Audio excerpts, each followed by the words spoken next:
Hello everyone and welcome to another YouTube stream. I hope your week's been good. Welcome. Chonky with a $1.99 super chat says, "Hi y'all, I'm eating oatmeal. Yum yum yummers. I hope it is delicious oatmeal." I don't think I've had oatmeal since I was a child. I'm not saying that in any weird, I feel like I should probably try oatmeal. Like, the last oatmeal I had was legit the kind, I think, when I was a kid, when it had little dinosaur eggs that hatched. You guys know what I'm talking about? I like oats. Who doesn't like a good steel cut oat? God damn. How's it going? Need a command for YouTube? A command for what specifically? Like, what do you mean? Because I can make commands for YouTube, I just don't know, like, what you mean. Like the stream. Give it a like. Talk in the chat. Whatevs.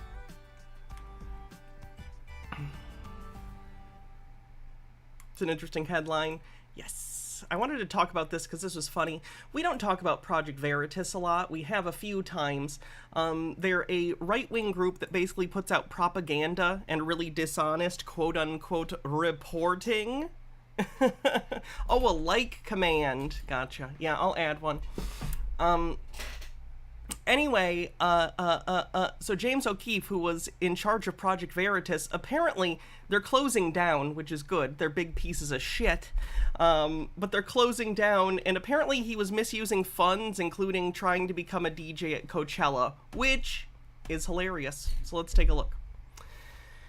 The disgraced founder of Project Veritas, the right-wing nonprofit known for undercover stings, used the organization's funds on a desperate attempt to DJ at Coachella, a Washington Post report published Wednesday found. James O'Keefe founded Project Veritas in 2010, rising to far-right prominence for his secretly recorded videos. O'Keefe's claimed he was trying to expose wrongdoing by journalists, labor unions, and liberal figures and organizations, but it was later proven the videos were edited to leave out critical context. O'Keefe was forced out of the nonprofit in February under a cloud of allegations of workplace misconduct and mismanaged funds. Wait a minute, are you telling me another right-wing influencer is really toxic to be around and be in a working environment with? It's almost like these people are just terrible to be around. Man, weird. Following O'Keefe's departure, the Project Veritas board hired an outside law firm to conduct an internal audit. The nonprofit raised millions of dollars from conservative donors, but recently was forced to lay off more than half of its staff and has since been operating as a skeleton crew. Since this article, I believe they have announced they're shutting down. The result of the audit were shared with the Washington Post. The audit found that O'Keefe had used hundreds of thousands of organizations' dollars to pay for personal expenses, which to me sounds like a crime. Just in my view. This includes $2,500 for a set of DJ equipment because O'Keefe wanted to perform at Coachella, the Post reported, citing two anonymous former employees. O'Keefe was apparently upset that his staff couldn't book him a performance slot at the music festival, which had featured major acts including Beyonce, Blackpink, and Billie Eilish. Are all right-wing influencers fucking delusional? He thought he was going to get a spot at Coachella? Why? For what? No one knows you as a musician. What are you talking about? What? It's so just... That's I think what the kids call delulu. A little bit delulu. Maps and Mimics, thank you for $2, has petitioned to change his name to James O'Keefe. You know, I think that tracks. I'm on board. O'Keefe also allegedly pressured his staff to set up donor meetings in California so he could use the organization's funds to visit his girlfriend, who had been identified as California real estate agent and selling the OC cast member, Alexandra Rose. O'Keefe would write his romantic getaways off his work trips, but only meet with minor donors. He also allegedly demanded his employees buy Rose many expensive bottles of tequila, end quote, according to the Post. Other expenses included $600 for bottled water during one trip to San Antonio. What? And that's gotta be... there's no way he actually spent $600 on bottled water, right? Right? Anyway, and $20,500 to move some staff operations to Virginia from Mamaroneck, New York, to coincide with O'Keefe's stint as the lead in September 21 production of the musical Oklahoma. O'Keefe left his staff to deal with Hurricane Ida flooding their Mamaroneck office while he evacuated early to make one of his performances. In August 2022, O'Keefe spent $12,000 for a helicopter flight to Southwest Harbor, Maine from New York, and then $1,400 for a chauffeured black car from Portland to Southwest Harbor when bad weather forced the helicopter to land early. He actually spent $208,980 on luxury black car travel over the course of 2 years. Jesus Christ. Over $200,000. What a fool. So, just thought that was fun. Another indication that right-wing people like this are very strange people, to say the least. Hey, here's some out-of-context politicians from America. God bless it. When you're here, let's speak American. And we just saw Mr. Trump here. I asked him, how did it go? And he said, great. And he said he learned a lot of things. What do you think he took away from today? My luggage. Hold on. Okay. Why are people... Aw, should have stuck to brain surgery. Should have stuck to brain surgery. Why do you think we're sucking the blood out of kids?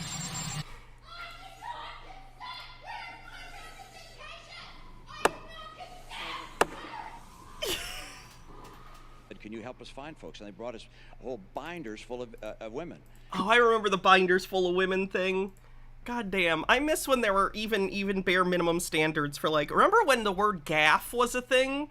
Remember when we understood the concept of gaffes and that some things are embarrassing to say as a politician? For those who are younger than me, there's a term called gaffe, and it was used when politicians said something racist or embarrassing. It was called a gaffe. And it was like, oh, this is going to drop his numbers, because there was the assumption that usually carried through that, oh, someone said something incredibly embarrassing. People shouldn't like that. But then all of a sudden Trump came around, and now the more embarrassing you are, like 40% of the country will just love you. Consistently higher than the percentage of the men who do so. End of quote. Repeat the line. Women. Oh my God, you read the fucking teleprompter directions. Are not without electoral and or political, or maybe precise, not and or political power. Yeah, that was very weird. Okay. So she's in charge. You don't need to watch the game. Just go bet on Tampa Bay. Ooh, that is a bad look. Holy shit.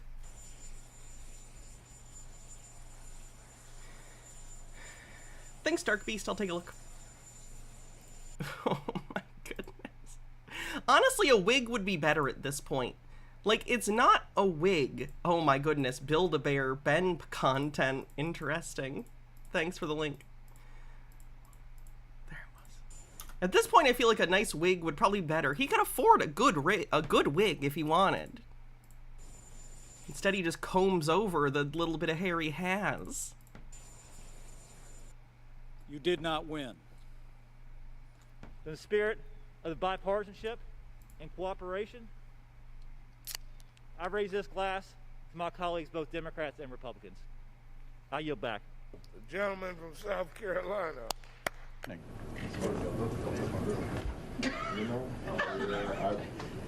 I really wasn't planning on it. They sacrifice every See, if that were Trump, he'd be like, don't tell me what to do. day for the furniture and future of their children. If we are wise, we know that there's always tomorrow.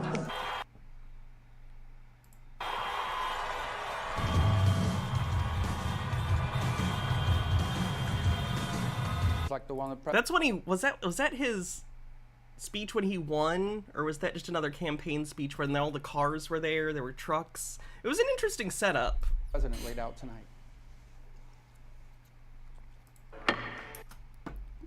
politics are just the worst thing. Instead of God. Put God first. All right. Thank you, Mr. Papillon. Wait. Sheriff Don, Marty was telling me a little earlier about some kind of problem he was having at school, and I wanted to find out what was going on. What seems to be happening at school, Marty? Is it a big problem? Yes, a very serious one, too. Well, exactly what's going on, Marty? Well, it seems like I'm hearing a lot of swear words.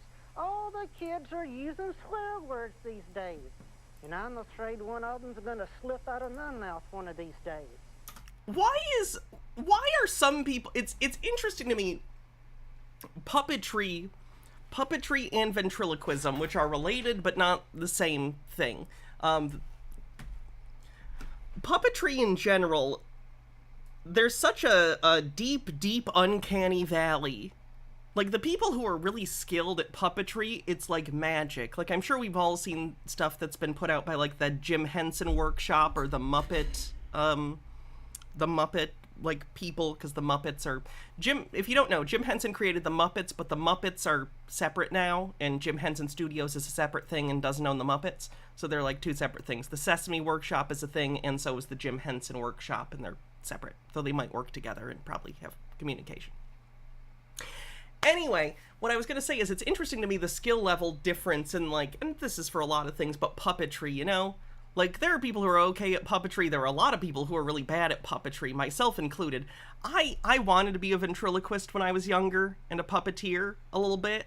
I don't think I've talked about this on stream because it's just not something that I've brought up, I guess. Like, I had multiple ventriloquist dummies that I asked for, like, birthdays and Christmas and puppets and stuff, and I was just never good at it. But, like, it's so interesting to me that puppetry remains a thing, even though, like, there's so much stuff like this that is just uncanny valley cringe weird. But then you have, like, if you watch Labyrinth or The Dark Crystal or something, it's just amazing, fantastical artwork. It's interesting. Oh, well, Marty can't... You gotta keep it alive. That's what I've learned from the Jim Henson Workshop. Part of the problem is you can't just stop animating the puppet when it's not talking, because then it looks like it dies. You need it to be... It's animated. It's alive. It's there the whole time. Even when it's not talking, it should be reacting to you. You gotta be doing two things at once. You're playing two characters. Can't you just avoid... Yet you still don't use Flimsy Flume as your co-host? You know why? Because it's embarrassing. Because Kid Me would be embarrassed. Kid Me would be like, it's been this many years and you still haven't gotten better at puppetry? How fucking dare you? Like, of course, when I was using the Flimsy Flume puppet, I was making fun of Mimsy for also being bad at it. But, you know, still, hurts a little bit. They're using the bad words? No way. It's everywhere. In the gym, in class, even... Like, I was able to learn juggling. Da, da, da, da, da, da, da. You know, so I don't mind doing this. Never got puppetry down. Even at recess and lunch. Everywhere I go, I keep hearing kids using bad words.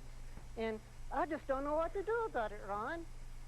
Well, Marty, you know, it seems like we do hear a lot of bad language today. I know what you're talking about. It seems like even when I go into restaurants and places like that, I hear people talking like that.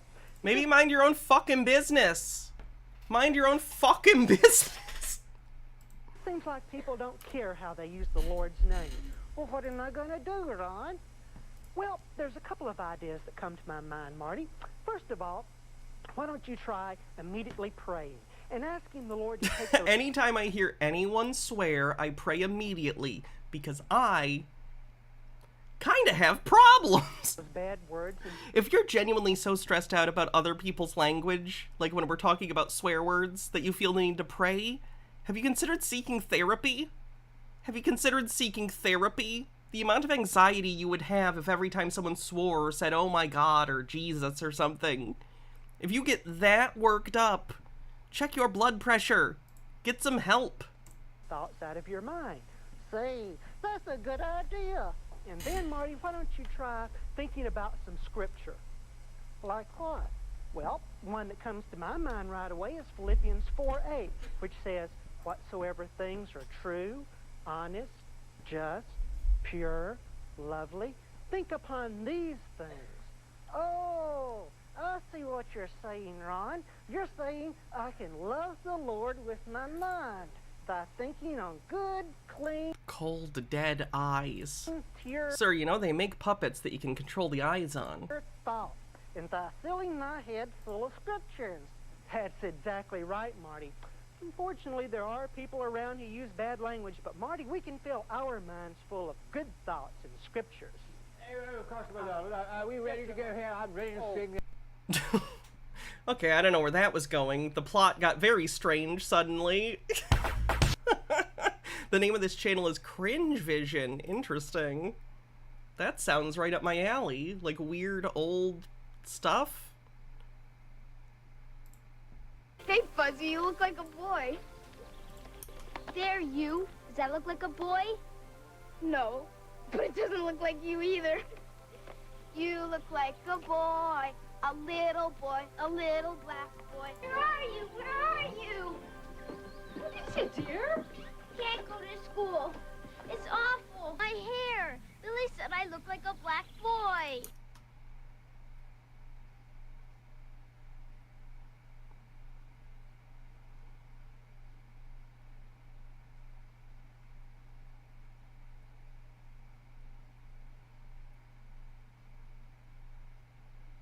Sorry, I'm absorbing the psychic damage. Give me a second. Okay. You look like no such thing. It looks cute. Does not. Oh, come on. It really suits you. Besides, it's just a perm. Your hair will grow again. Is this racist perm propaganda? What? It's not like you're really black.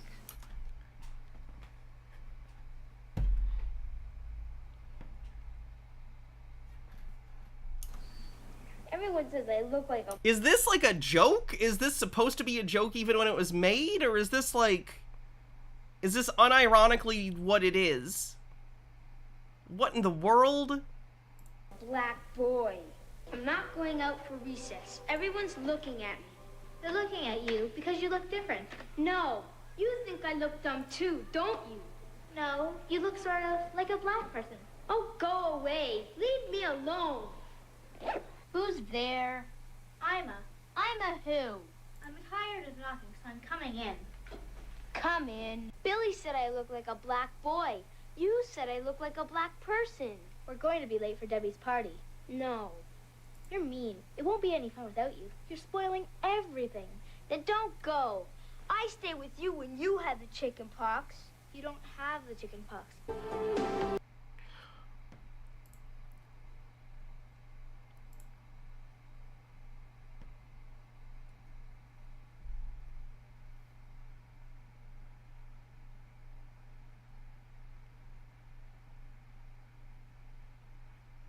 I think this is the first time in my life I'm really at a loss for words. I don't know what to say. What could I possibly add to it? What could I add to that? It would only be... It would only subtract. So we're just going to move on and pretend that never happened. Okay? Sound good? Glad we're on the same page. Let's move on. Is talking on the phone getting out of hand? Look out! You need phone relief. The ultimate in hands-free phone design. Watch. Simply attach the special double back fastener to any phone. Then attach the phone relief headset. It's that easy. Hands-free, pain-free. You'll wonder how you ever lived without it. It's perfect for remotes. Now talk hands-free anywhere, anytime. Office work is a pain for Mr. Phone in the Neck, but you won't miss a beat with hands-free freedom. A must for the entire office. Work goes quicker and easier. The padded headset removes this easily and is fully adjustable. Best of all, Phone Relief works with your favorite phone. An amazing breakthrough product you'll use every day. Now only $12.95. Call toll-free to order by credit card. $12.90. It's like a piece of plastic with a sticky thing on it. It's $12.95 in like the 90s. In 93? Make this your That's overpriced. last phone. That's like $55 today or something like that. That's maybe $60 for a piece of plastic that's sticky. The neck call. Call now, 1-800-862-1000. Our operators are giving tremendous discounts on $12.95. Actually, for some reason I thought it was more additional than that. units. That'd be closer to like $35 maybe? It's 1-800-862-1000 or send check or money order to the address on your screen. Sorry, no COD. He used to send checks to people in the fucking mail. Funny. Bobtailed Trucker with $5 says, I remember these awful commercials. Yeah. Oh, here's an old Scientology commercial. Nothing's more impossible to find than the answers to life's ultimate questions. Like, what is life? I can't ask Socko. I'm not wearing socks right now. What is your purpose? And why are you here? But if you know where to look, you can save yourself an awful lot of trouble. Read Scientology, The Fundamentals of Thought. By How about we don't? L. Ron Hubbard. Your search is over, but the adventure's just begun. Get your copy. It's nice that the organization hasn't been doing as well. That's good.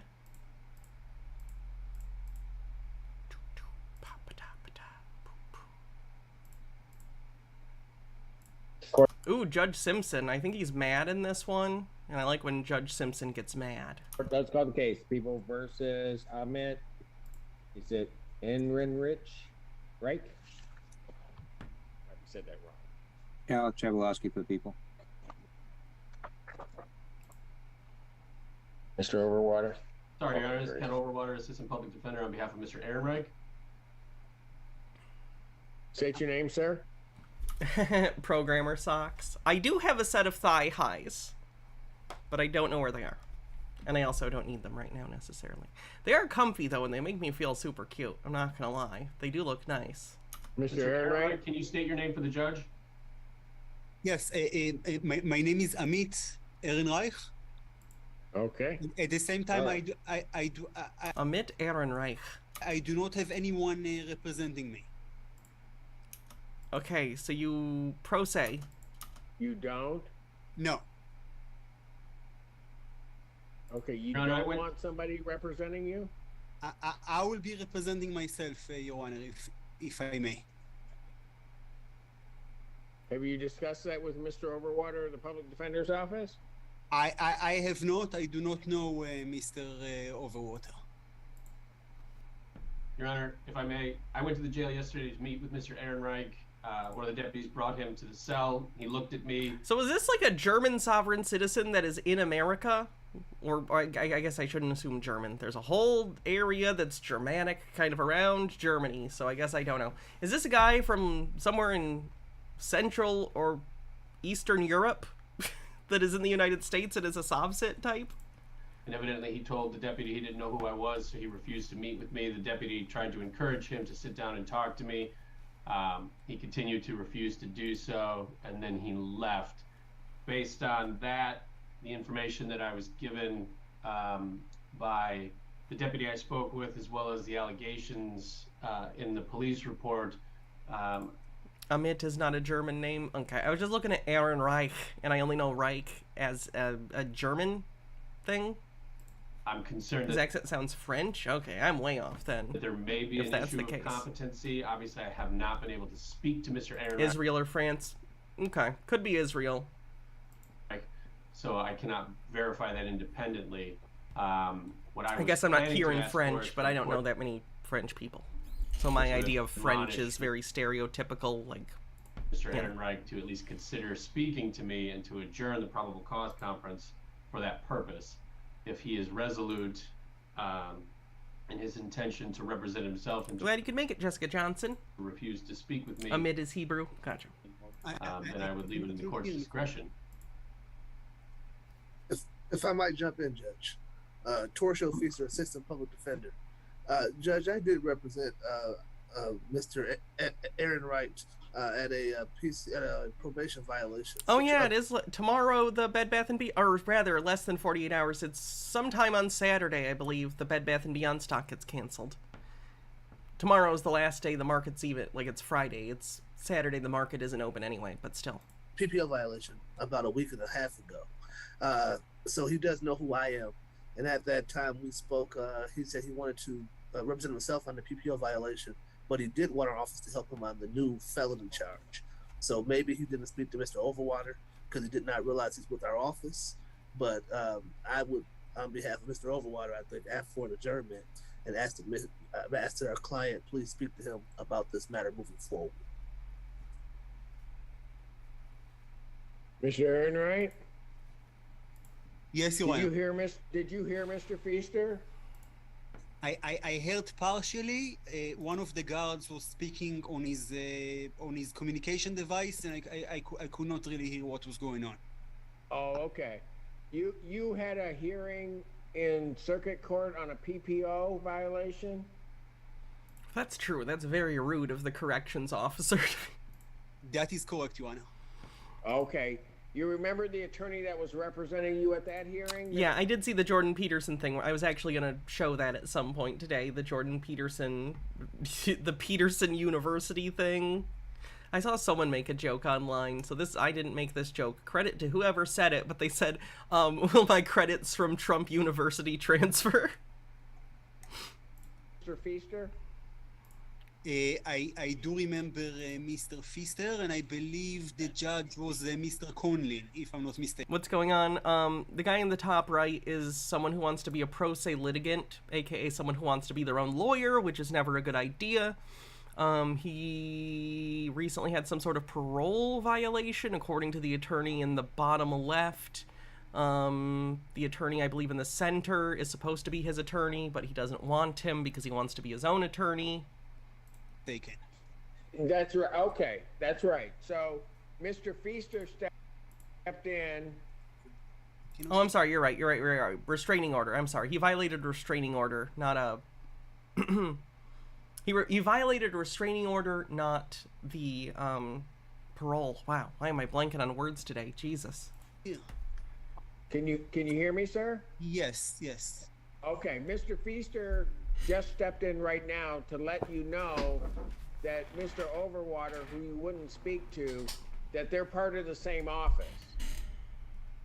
So you didn't know who Mr. Overwater was when he came to talk to you, but he and Mr. Feaster work in the same office, and I don't know if you were aware of that or not. I understand what you're telling me, Your Honor. I understand. I was not aware of that. Okay. So here's what. Go ahead. At the same time, Your Honor, I would appreciate at this point representing myself. Okay. Here's what I will mention, Your Honor, that at the circuit court, I spoke very clearly, and Judge Conlin, for whatever reason, postponed the discussion. He didn't want to hear what. I'm not exactly sure. Bless you. I'm not exactly sure what went on. I admitted to having gone to that street where that person lives. No, Mr.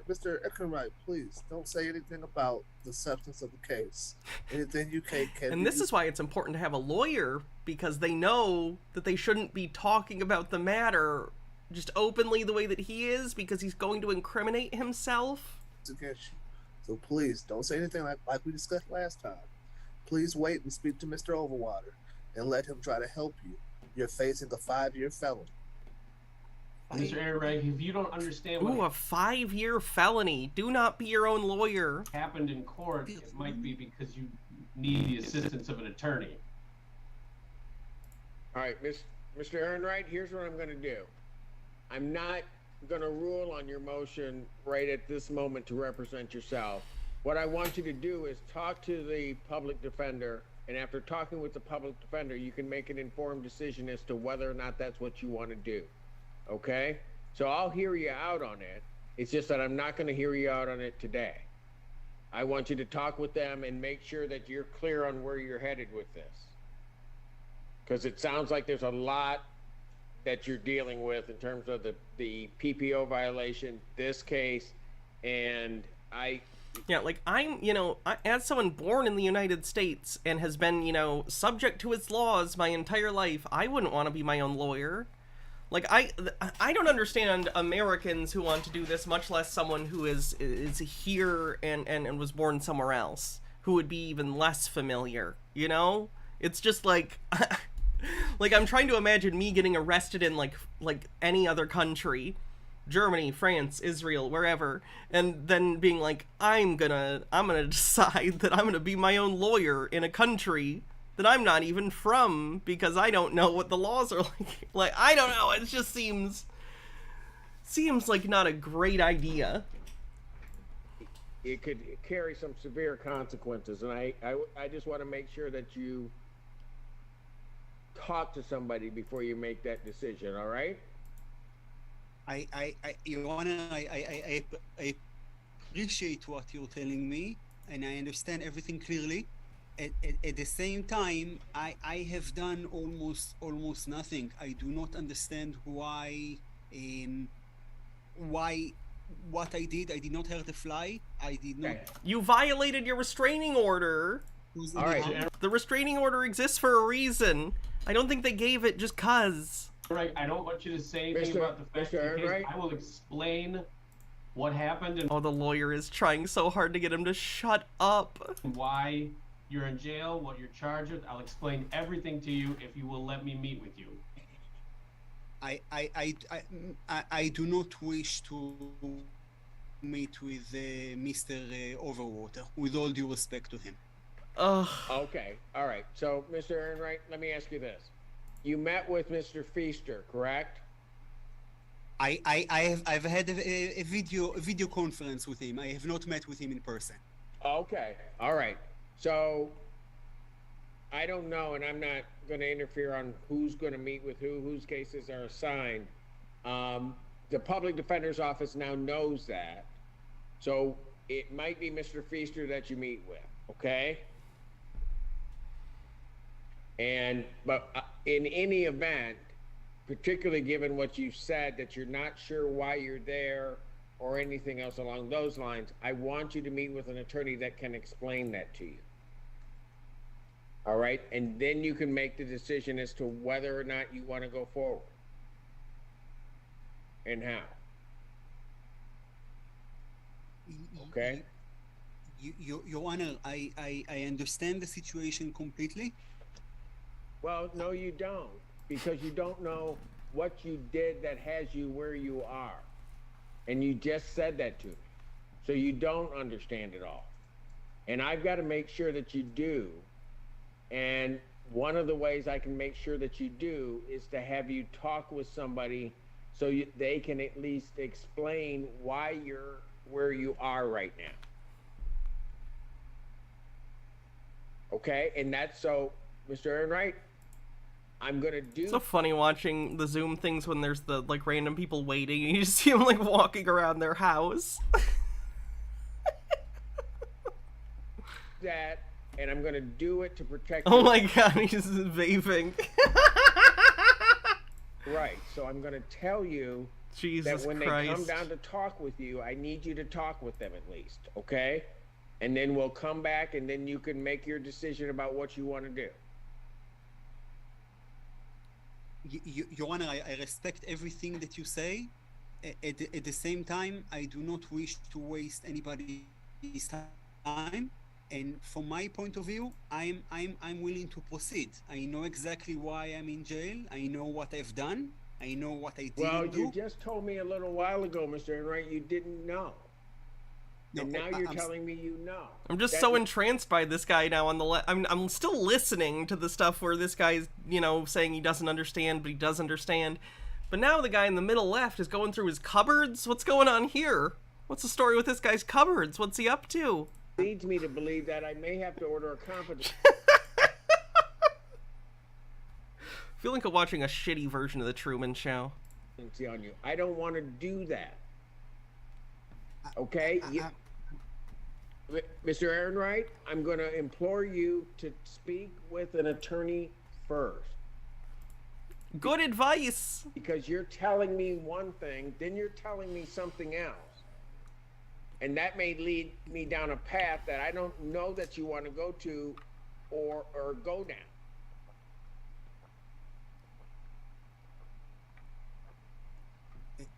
It says the connection is unstable. I'm not exactly sure. Mr. Gibbs. Still hear you. Okay.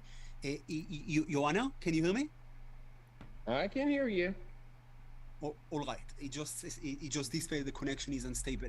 I just want to be I just love Chris, just the angles he's shooting from. It's so funny. very clear on what I said in order to avoid any confusions or misunderstandings.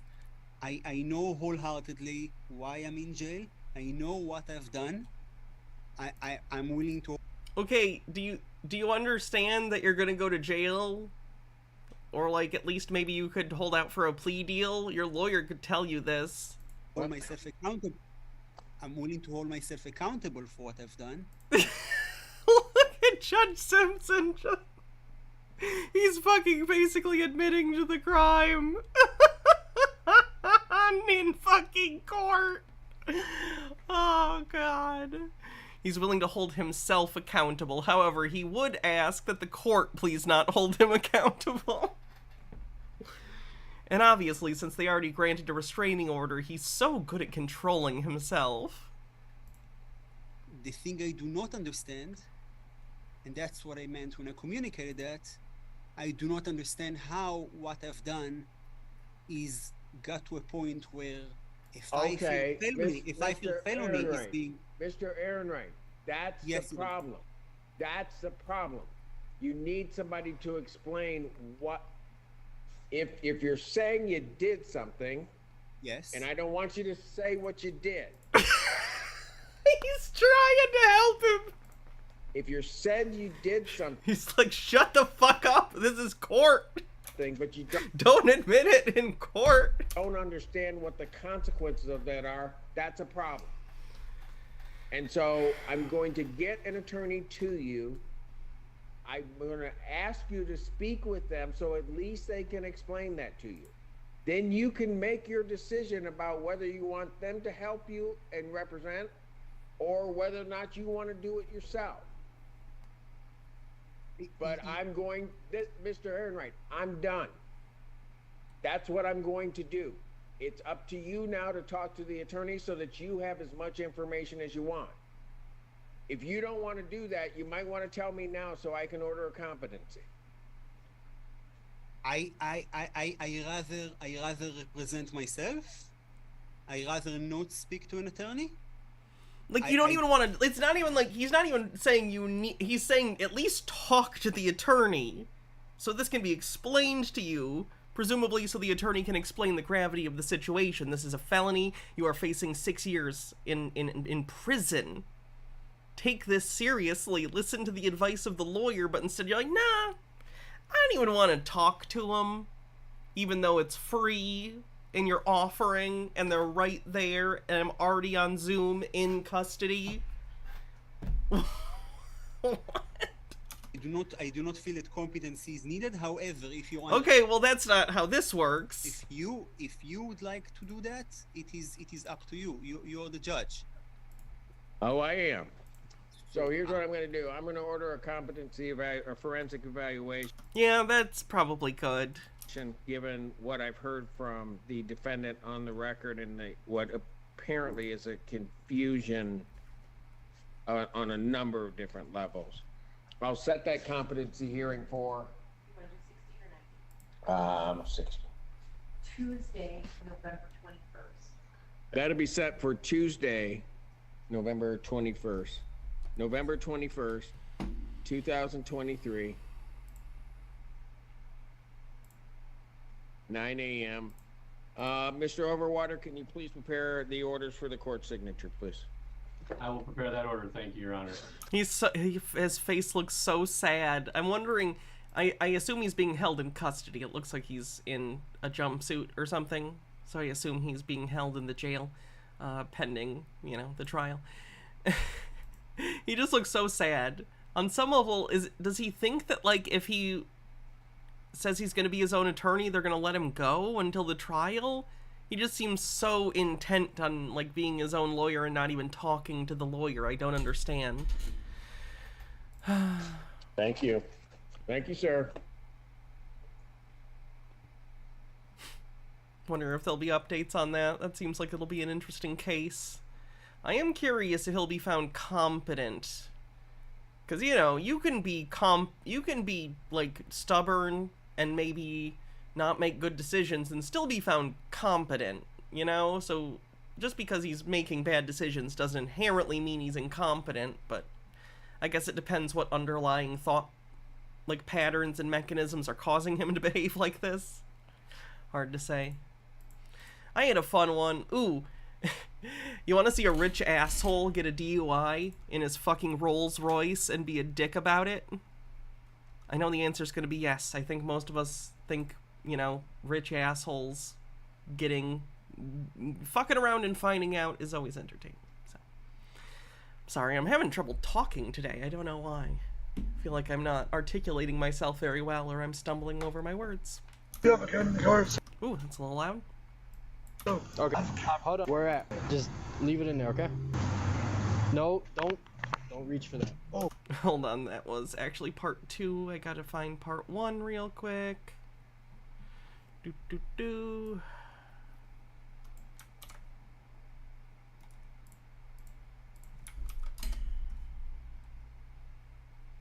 2. Part 1. Who needs it? I do have a gun in the car, so. Okay. Hold on. Where at? Just leave it in there, okay? No, don't reach for that. Oh, I would never. This is your health insurance. Hey, don't open that. Don't open that. I already told you. You already told me there's a gun in there, so don't open that. There's a gun in there? Dude, call a supervisor. Okay. Call the supervisor. Ooh, his throat sounds like he's... Jesus Christ. What do you do for work? I don't know. I own half the buildings in Lincoln. What did they tell you was wrong with your eye? It was like a stagmus. Okay. He sounds Florida drunk. Like, this is Florida. He's Florida drunk. And if you've been to Florida, particularly, like, certain parts of Florida, you know what I mean? Sorry. Ooh, he is struggling. Ooh, he's, like, really, really drunk. 15, 16, 17, 18, 19. Oh, sorry, this fence keeps getting in my way. 20. Jesus. I am glad they stopped him. He is well beyond. This is kind of like Wolf of Wall Street, Jordan Belfort, end of the movie Quaalude, drunk. How long you been a police officer, sir? I recognize you from downtown. You're downtown a lot, right? Yes, sir. Yeah. EJ, my guy's taking care of me. Who, EJ? This is just wrong. Okay. Hey, babe. Are you a sergeant? Hey, baby, are you a sergeant? That's always good. Refer to the officers as baby. Everyone loves that. No. Oh, of course, and it's sexism, too. Good. You're harassing the female officer. Cool. Wait. Florida douchebag alert. I'm gonna have you arrested. I'm gonna have you arrested. Okay. On my life. Okay. Just hold back. Is that right? Yes, sir. Woo! He was a cop for 4 years. If that's true, that makes sense. He might just be making it up, though. Doesn't seem like a very honest person, probably. Where are you a cop at? It doesn't matter. Okay, he's lying. I'm just telling you. You did worse than I did. You're going to jail. Okay. Mark my words. Mark my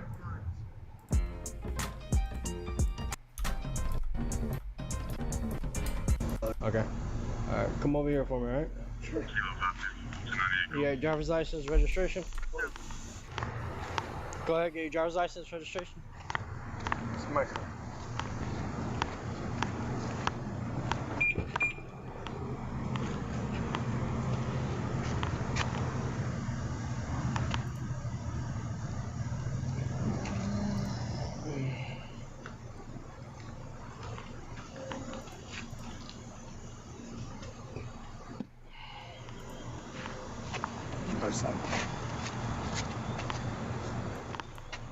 You keep your driver's license in, like, your glove box?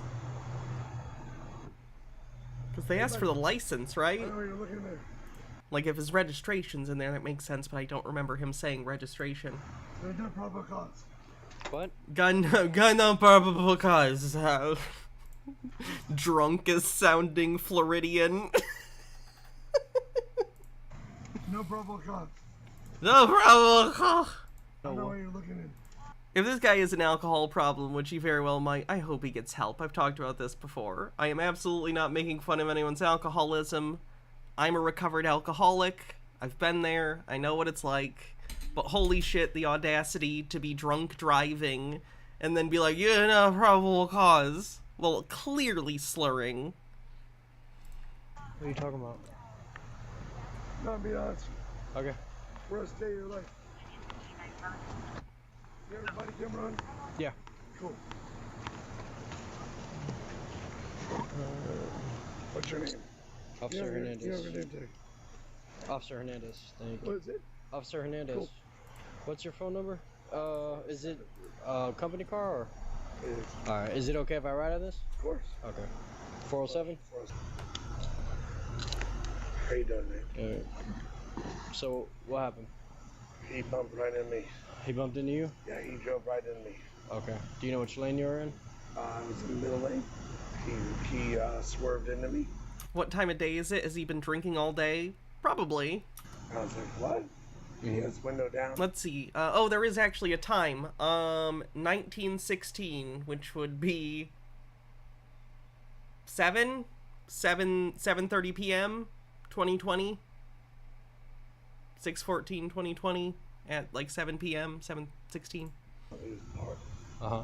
Sound like he's partying out. Right, 1960 is 7:16, right? Yeah. Right in me. Okay. Double check. How fast were you going? Speed limit. Speed limit? 40 minutes. Okay. Alright, just give me a second, Keith. Of course. Alright, let's get your crash paperwork. Alright, just... I'm gonna guess he started before 5, though. I'm gonna guess he started before 5. Yeah, I'm gonna go speak to him, okay? Alright. I already got your side of the story. Okay. You got your driver's license and registration with you? Do you have your insurance? I do have a gun in the car, so okay. I'm zooming. Where at? I don't get, like, okay. I don't understand any amount of drinking and driving. It's never okay. However, what I really don't understand is when rich people get caught drinking and driving. Because, like, you can afford a taxi or an Uber, and if you're in a city, basically anywhere, you're gonna find someone who's, like, online for Uber or whatever, or a taxi service. Why in the world, if you are wealthy or well off enough to have a fucking Rolls-Royce company car, are you driving while you're drunk? Get a fucking car. Have someone drive you. What are you doing? Hold on. Where at? Just... Oh god, they're remaking The Day the Earth Stood Still, and Chris Pratt is playing Klaatu. No fucking way. I don't believe you. Are you lying? Is this a joke? Leave it in there, okay? Awesome. Perfect. Who's playing Gort? No, don't reach for that. Oh, I would never. Okay. I Go was in your cop glove for 4 compartment. years. Okay. It's actually in my house. What? It's Okay. in my house. Your insurance? Yeah.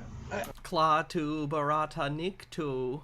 I Also the words from Evil Dead 3. If you can get on your phone, that's fine. no. Army of Darkness. Sorry about that. Is this memes? Is only memes. I don't know. Florida Blue. This is your health insurance. Your car insurance. He handed him his health insurance card.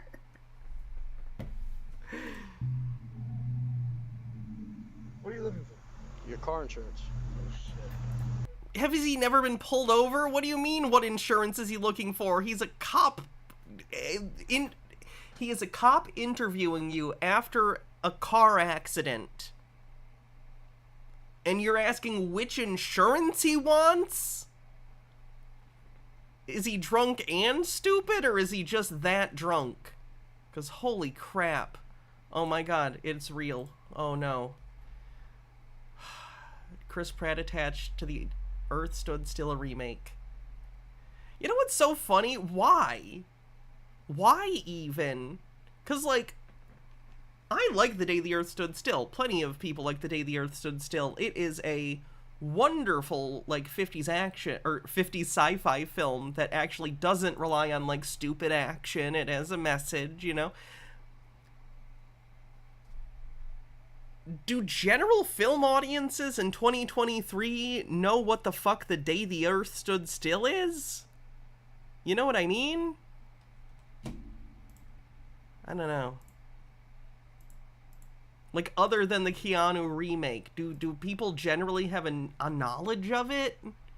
Is the image of Gort even... Like, when I was young, like in the 90s, early 2000s, maybe I saw Gort, the robot, used in things, and I could imagine, like, oh, I recognize that robot. But I didn't even think that's enough in pop culture that, like, people... know what it is. Gen Z love Gort. That could be true. I don't know anything about Gen Z. Maybe that is true. Maybe they love Gort. Maybe he got memed by a K-pop band and all of a sudden everyone fucking loves Gort. I don't know what the youth are into.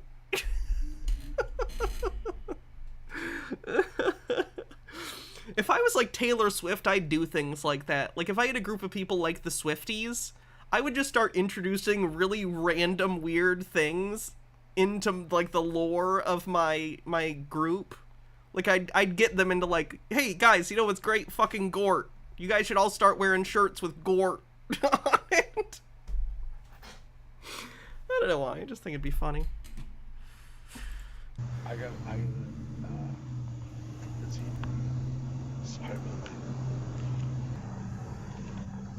I'm gonna get them really into French New Wave films for no particular reason. You okay? What's your name again? Keith Hernandez. How long ago? I would love that, Orion. 7 years. The Gort cohort. The Gort. The Gort cohort. Alright, just look for your insurance out here since there's a weapon in the car. No. You got it? I would never, dude, I was a cop for 4 years. I would never blow it. And no cop has ever drank and drove before. It's not like on this very show we've watched a cop be pulled over in his squad car drunk. Gort gang. Gort gang is better. You're right. Gort gang. GG. You part of the GG? Gort gang. Oh. No, take a picture, please. Huh? Take a picture. Let me see if I can read it. Longer than you were born. Okay. That's all good. Which company? I can't see. Auto. It's over here. Is it Florida Farm Bureau? Yes, sir. Is it? Take a picture. That guy smacked me. This is home insurance, man. Coverage for 5 houses. Look at our boy. Look at our boy. I'll be honest with you, I don't have to believe downtown. Gort is bae. Do kids say bae? I think people said bae when I was a kid. They probably don't say bae. I do like Gort though. Seriously though, unironically, memes and jokes aside, Gort's a pretty slick ass robot. Like, in terms of like 50s robots, this is probably aged the best. Like, this is a pretty slick design for a robot. Not bad when other people in the 50s were designing robots to look like,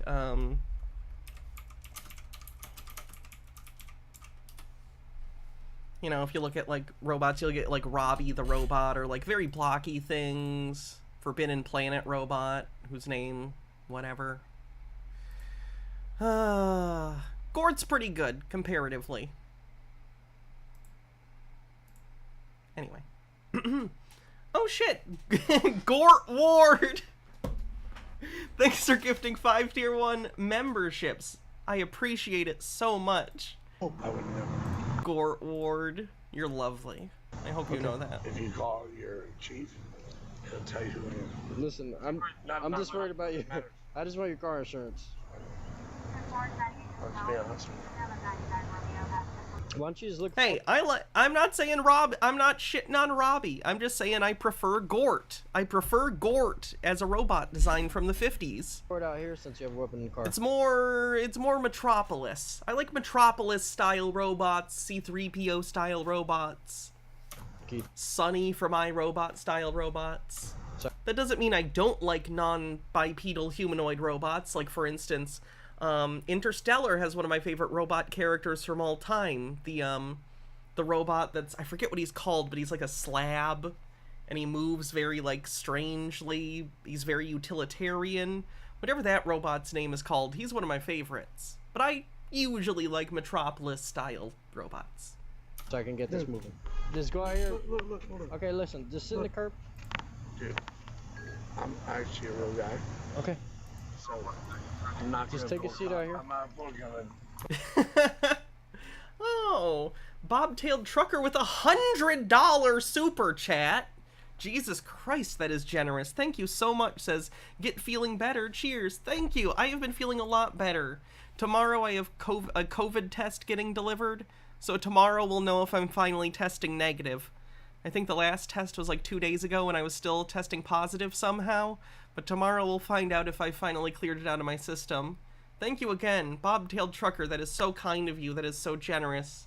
Thank you. Seriously. Whew. Tars. Tars was the name of the robot. Thank you. And, I'm currently playing Starfield, and the robot in that, whose name I'm blanking on, because of course I am, I like that robot. He's my favorite companion. Starts with a V. Is it like Victor or something? Vosco. Vosco's his name. I remembered. Okay. I promise. Just so you know. I'll pull it out.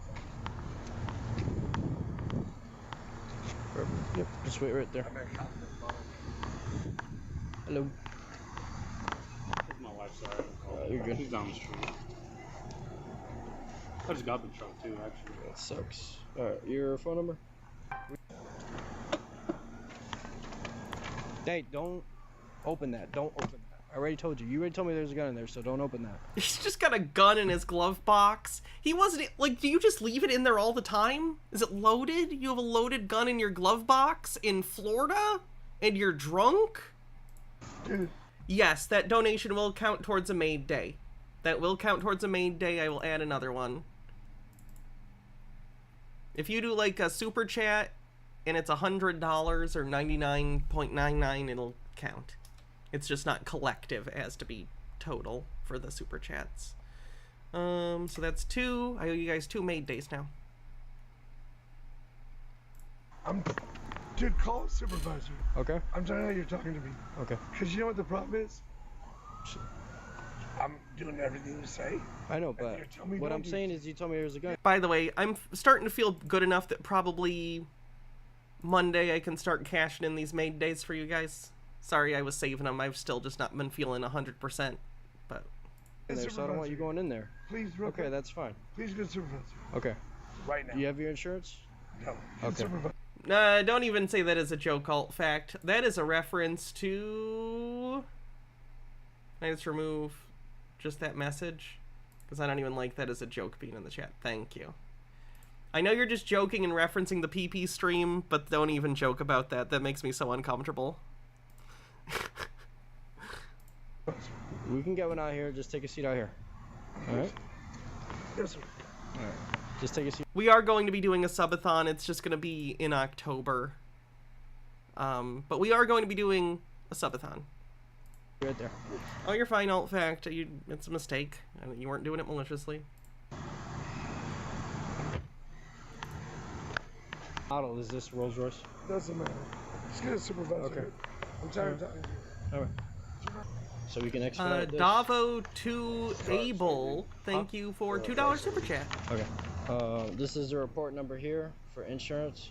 Make sure you give them the entire number here. We'll say first thing. Okay. Yep. All right. So make sure you give them the entire case number. On the bright side, the subathon, I actually thought about this too.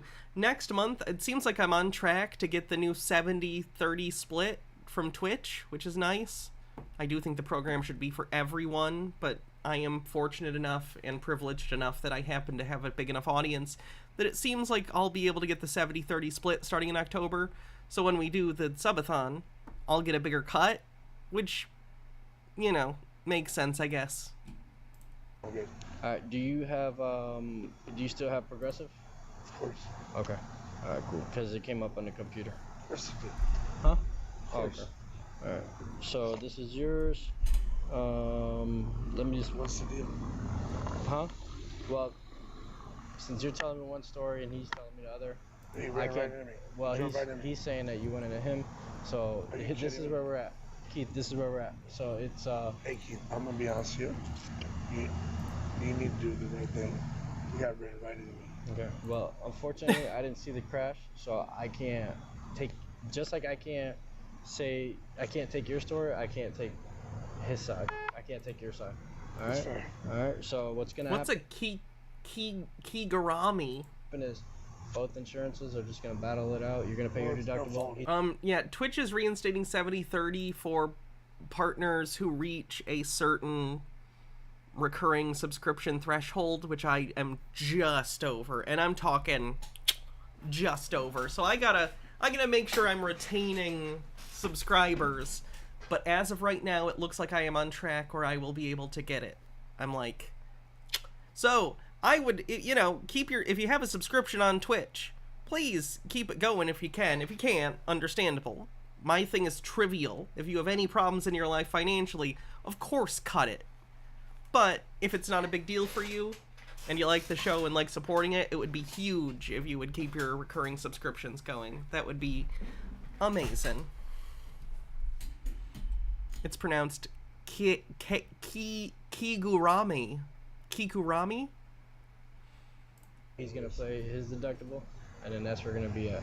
All right. Yeah, Prime subs don't count, paid subs do, but like I still do get income from Prime subs, so they're all good. All subs are good. It's just that the recurring ones count towards this particular program, and new subs that are not gifted but bought.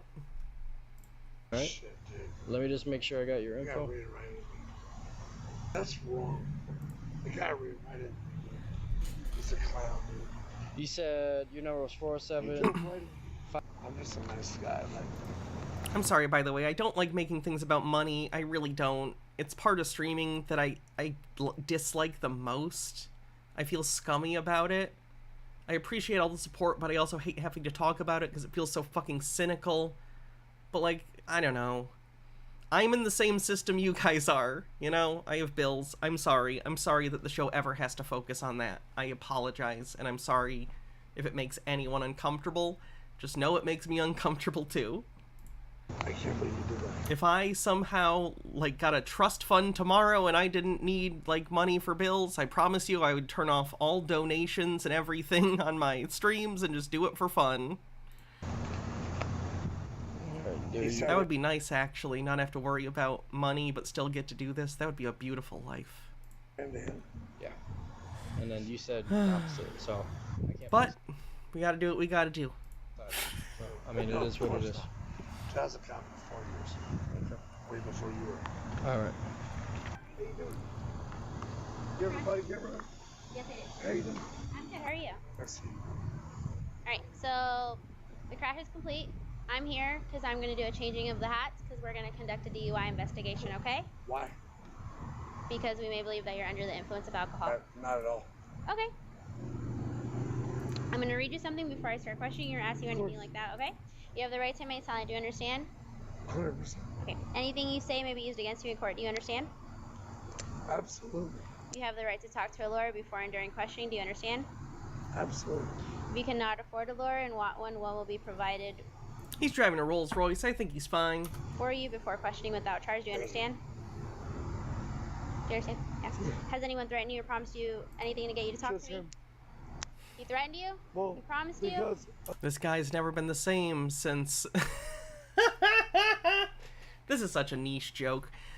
Oh man, this guy's just never been the same since back in the day. Some dumb kid in a 4x4 ran into his Rolls Royce. Oh, this Ruined that kid's life. accident, they hit me. And this guy's. Now he's got you here. So I'd like to film you with John Morton. That's not even a joke. That's just a masturbatory comment on my obsessive film fandom. Who's on the phone right now? Okay. The reason is because what happened is now I feel intimidated. Well, what happened? No, you do your thing. No, But well, what no, happened? Because I don't... Tomorrow you're going to wish you didn't do this. Okay. In fairness. Okay. Lemon Squeezy got it. So what happened? Because I don't really know. I just know... You can be my friend, Lemon Squeezy. that there was a crash, but what happened? No, this guy ran Also right into Lucas. Where were you guys at? me. We were at South Street. Okay.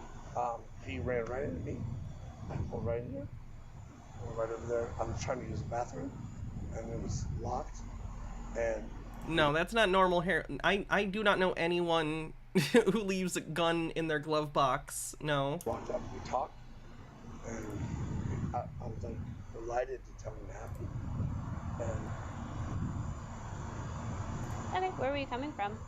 downtown Atlanta. Downtown? Do you remember where exactly you were? Oh, sorry. It's okay. What are we doing? Do you wear any contact? Shots are in the area of 3/4 Pine White, the only call. 15, Oof. 16, 17, 18, 19. Sorry. You okay? 20. You done? You All said right. you counted 20? No, I said to cancel. I told you were done. Oh. That's okay. All right. Okay, let's see what happens in part 2 real quick, and then we'll move on. This is your health insurance. Hey, don't.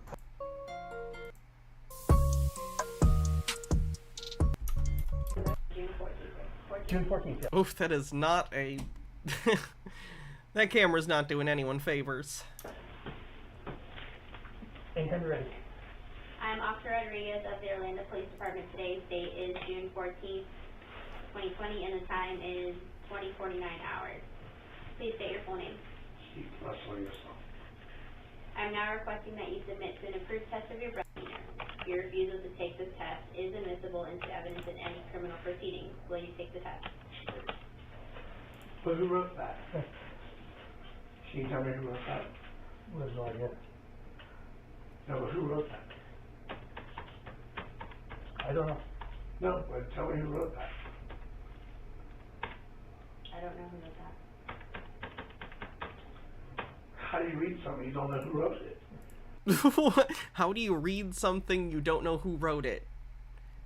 You don't have to know who wrote something to read it. I don't know who wrote, like, an instruction manual for my IKEA furniture. I can read it. What the fuck does that mean?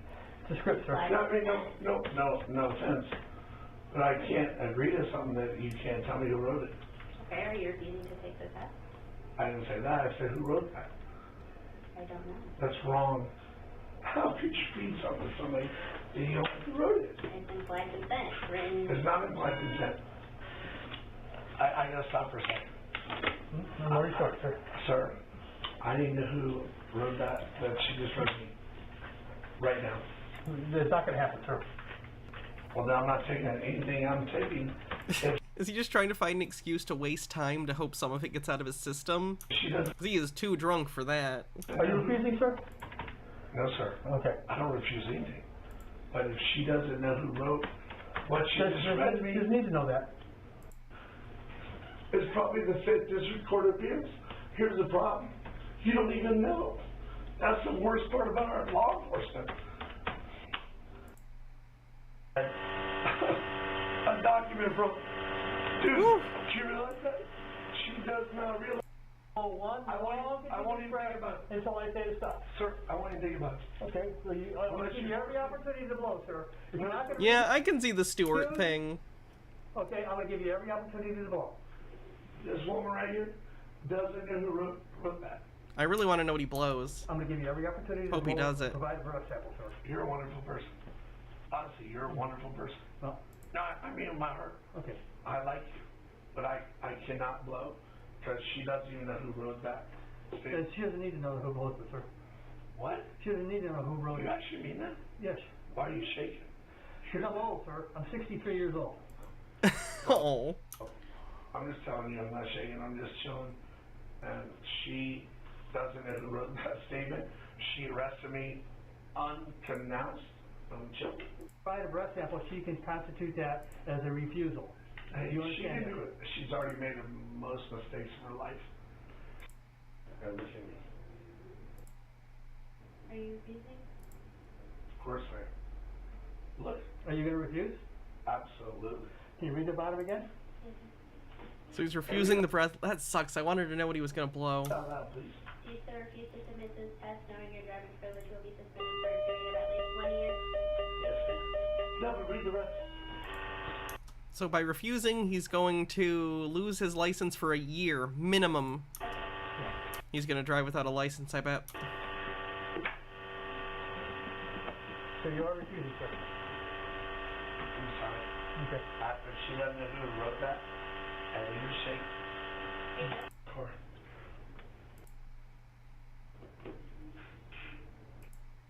Okay. Time of refusal. Time of refusal listed on the Form 38 is 2,100 hours. 2,100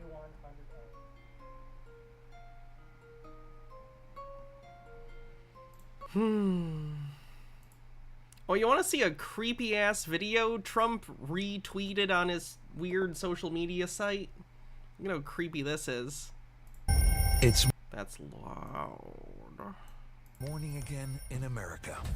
And No, wait, that wasn't the one, is it? There it is. Hi, perhaps you recognize me. It's your favorite president. I am asking you to choose greatness. It comes from China. That's why. I just want to say that this is my honor. You are so lucky, President.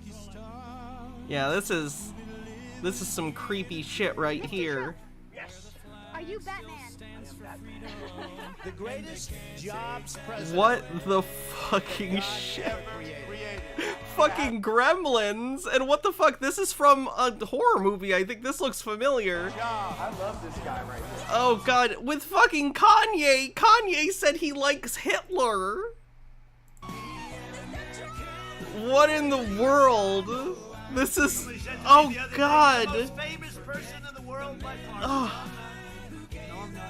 Oh, that's not cool to use that footage. And the fucking baby from Incredibles? What the fucking shit? One nation. Oh my god, it's literally... Do they understand what this clip is? Okay, so if Rowdy Roddy Piper in They Live is looking at footage of Trump and laughing, do they know what that means in the context of the movie that they took the clip from? This almost feels like it's trolling Donald Trump. Nation. Under God. We're all looking at the exact same thing. Ew. There are two camps that are seeing two different things. And I do believe that the people that are so entrenched in their negativity... What in the world? It's fucking Ed Wood! Ed Wood likes to wear ladies' clothing. I don't think he would like Donald Trump at all. They're led largely by emotion, and they can't let go. What in the world? The key is to separate the psychological effects of Trump from the practical results of his actions. The That's fuck? how you're gonna end up judging this guy. This is a phenomenon. Jesus Christ, that's one of the most fucking ridiculous things ever. God.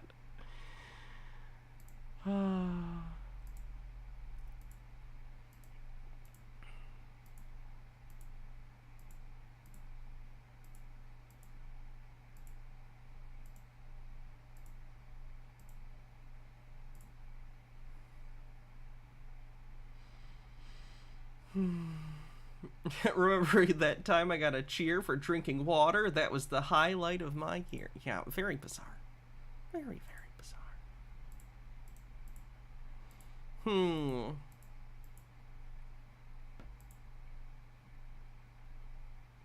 Ooh, hit and run sovereign citizen. That might be interesting.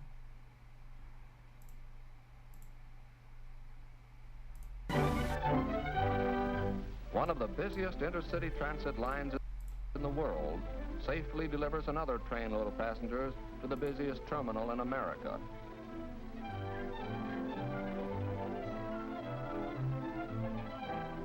Well, so much for the past and the present. Now, what about tomorrow? On the drafting boards of the engineers and designers, plans are already taking shape for a fleet of motor coaches and... Wow, public transportation, imagine that. Trolley coaches that will match the future planned for this greater East Bay. Some of the boys are pretty far ahead. We're aiming at perfection, and plan to give you the smoothest, swiftest, safest transportation possible. We're going to go ahead and show you... Hey, Doc! Hey, Doc, I Whoa wanna... there, McKee. Who invited you? Come on now. Get out. Get out. Possible designs of future Transbay trains are being studied. They will be set upon by... Hey, Doc! Hey, Doc, I wanna... Will you please stop interrupting? Go on. Get out before I have to use the fly swatter. Cute little cuss, isn't he? Inside, where they have the parts you sit down on, there's going to be something that you won't... Hey, Doc! Hey, Doc, I wanna... All right, Mac, you win. Go ahead. Folks, it's gonna be wonderful. We're gonna have television, shower baths, floor shows, free meals, and, well, we'll watch.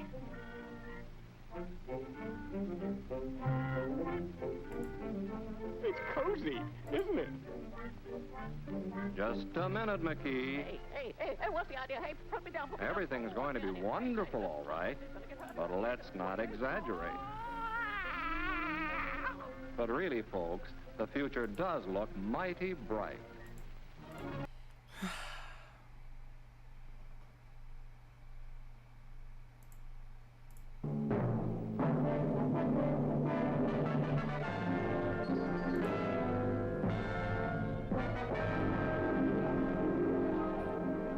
Hello, I'm Betty Furness. In all my years with Westinghouse, I've covered some pretty interesting stories. But here is truly the most wonderful and exciting thing I've ever had the chance to talk about. It's the Westinghouse Total Electric Home. A home where electricity does everything. Heats, cools, illuminates, launders, preserves and prepares food. Was this the one that was at Disney, or was this the one that was at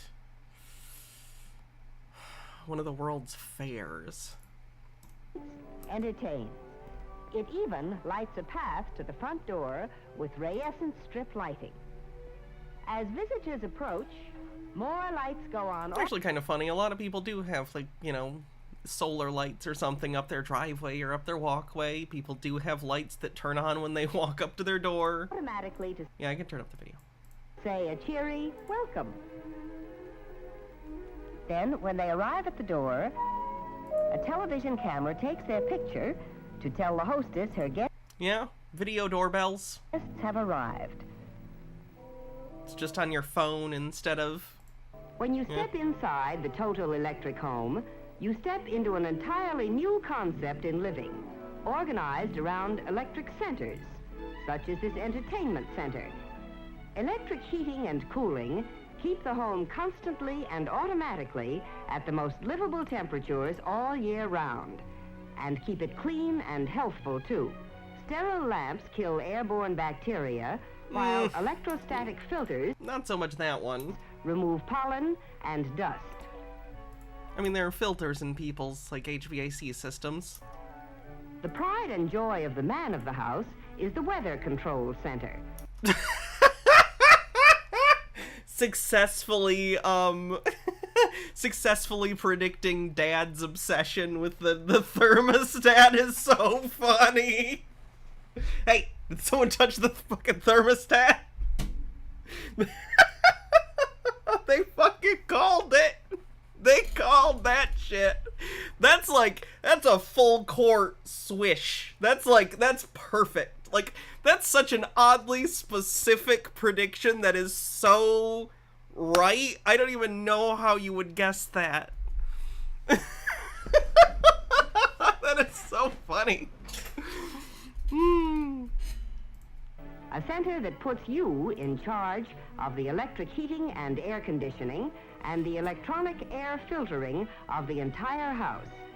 If you like, the temperature of each room in the Total Electric Home can be set individually.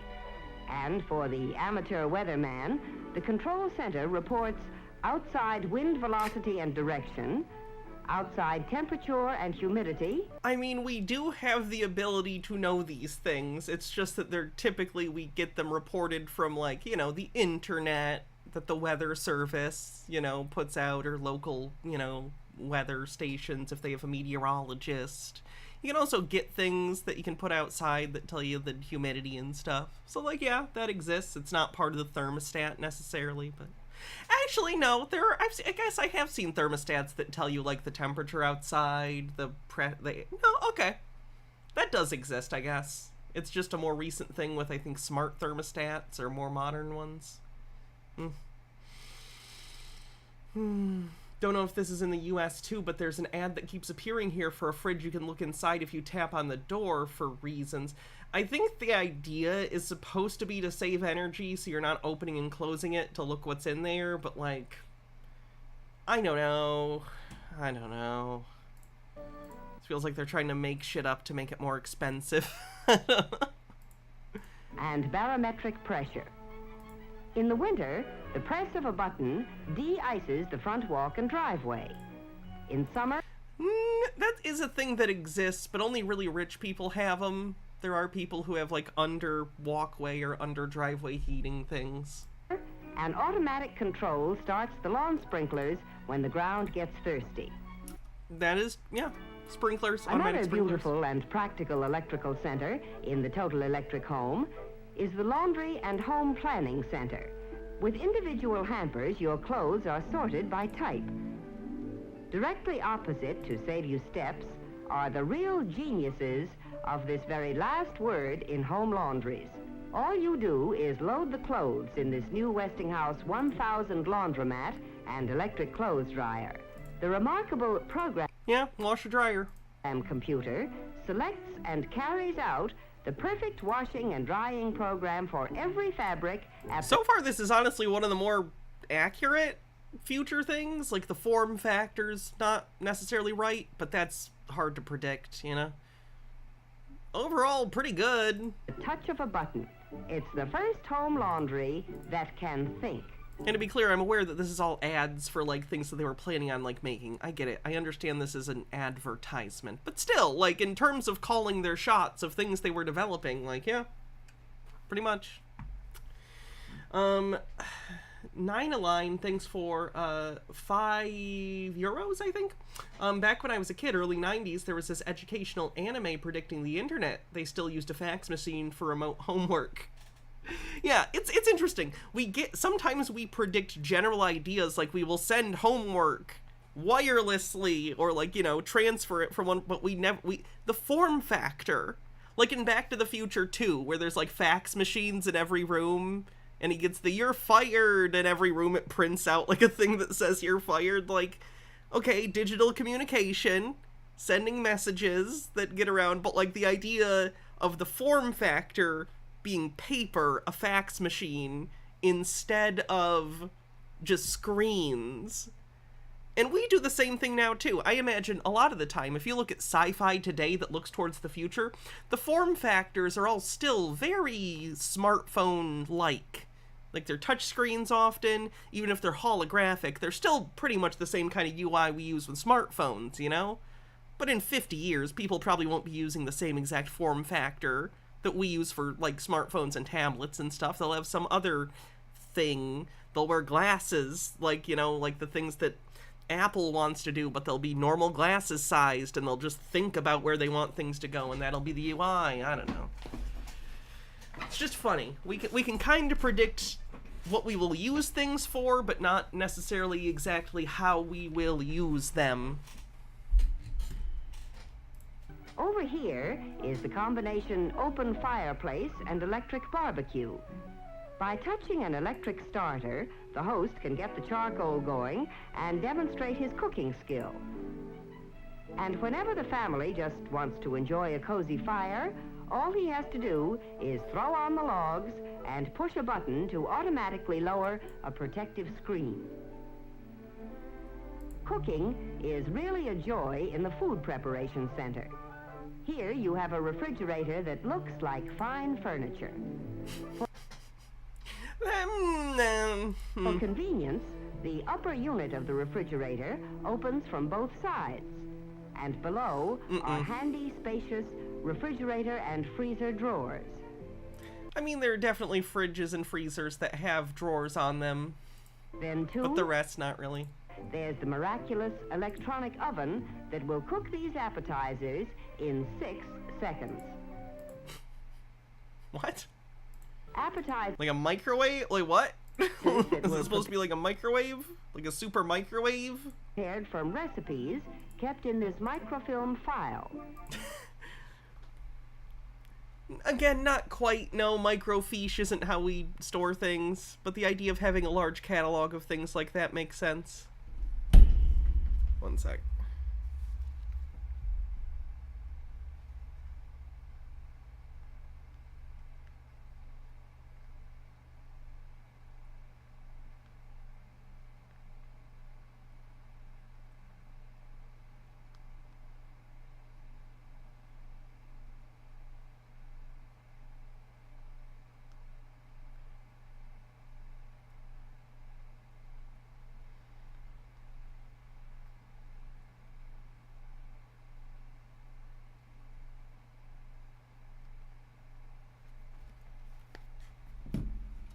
Thousands of recipes. Anyway, I was gonna say, the access to a lot of recipes, sure. Internet makes sense. Are on file here, and simply by pressing a couple of buttons, the recipe of your choice appears on the screen.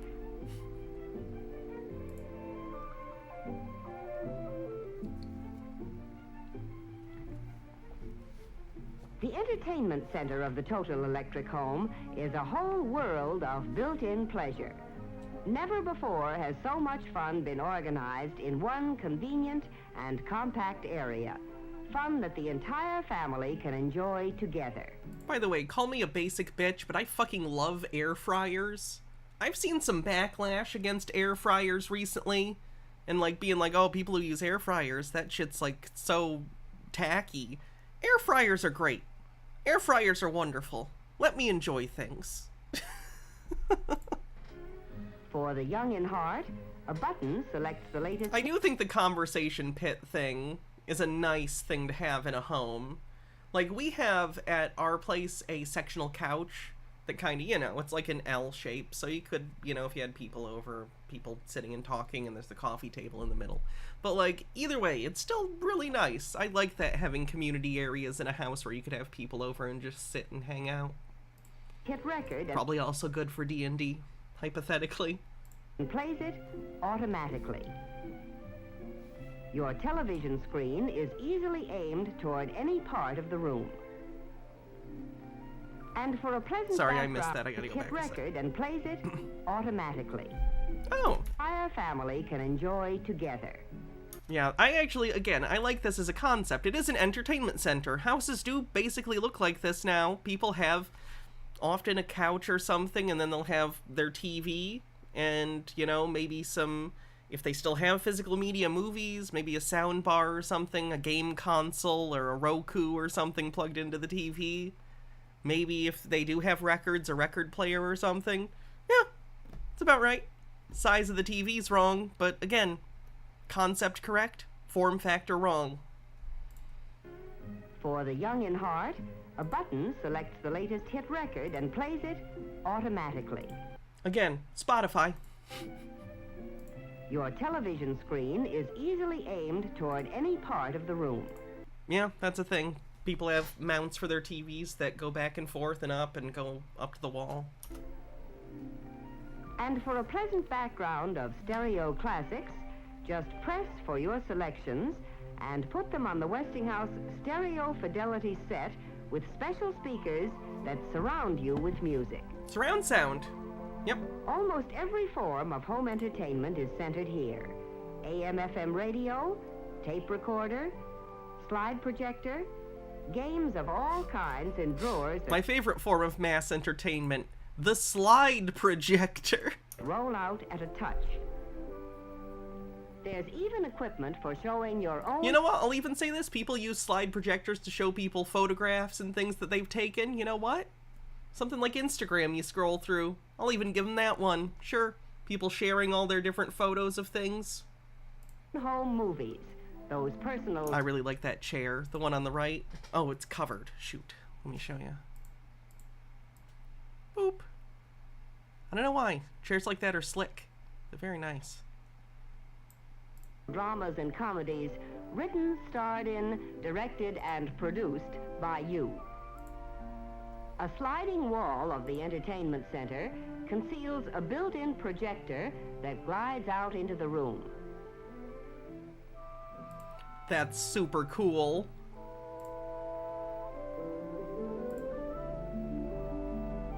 Then, at the push of a button, they have a screen. The lights lower automatically. Oh, yeah, so okay, again, people do it. Some people have projectors, but this is the same idea as a big screen TV, basically. And they have a collection of what looks like film, like some people have home media. Perfect. Large movie screen comes down, and it's time for the show.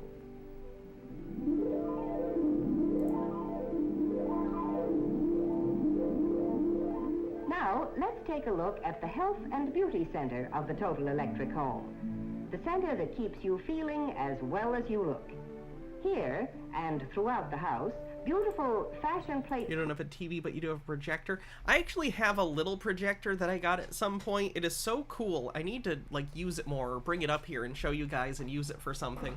It's just a mini portable thing. I think it has like a 2-hour battery life, and you can connect your phone or whatever to it, and it projects at like 1080p. It's really cool. Switches control your lighting. Just a tap of the fashion plate and lights are on or off with no buttons or switches sticking out. Overhead, sun lamps shine down to give you that healthy glow. A true sun bath even while shaving or making up. Being beautiful is so much easier here, too. There's an electrically warmed mirror that will never fog up. That's a thing. Over here is... My grandparents' house actually has a heated floor in their bathroom, so like when you get in or out of the shower or whatever, if you're just in the bathroom getting ready in the morning, especially because we're in Michigan where it gets cold in the winter, the floor is heated, and they just set it on a timer so when they get up it'll be warm. Something truly remarkable. An experimental wall of light. It isn't on the market yet, but when it does go on sale, it will not only illuminate whatever room it's placed in, but also cool the room in summer and heat it in winter. To help maintain that healthy tingle, there's an electric massage table and outside an electric exerciser. You see, the Health and Beauty Center even extends outdoors into the fresh air and sunshine. A sliding wall here in the children's quarters converts one large area into 2 separate bedrooms at night. During the day, the wall slides back, and this becomes the Child's Education Center. There's an electrically operated planetarium to encourage a study of the stars. You can buy those, yeah. The needs of the growing children in this house are provided for mentally as well as physically, with plenty of space to study or play. Slide projectors, the latest up-to-date maps of the world. Just a literal map of California. Ah, yes, my map of California cabinet. It's a good use of space. And a whole host of electrical instruments that help the eager mind... Oh, okay, it changes. Good, good, good. Although it's not a screen, it just, like, flips cards. Okay. Explore nature's secrets. And, incidentally, help with the homework. Hobbies aren't forgotten here in the Total Electric Home either. They're more fun than ever here in the Hobby Center. Notice how compactly... See, that's actually pretty cool. I don't know, did minimalism just go away for a while? We stopped trying to put things in walls, you know? I actually think the concept of beds that, like, go up into the wall, if done, like, in a certain way, can be cool. It gives you a lot of space, you know? But it often looks really tacky. And unfortunately, I think the beds are usually not super comfortable.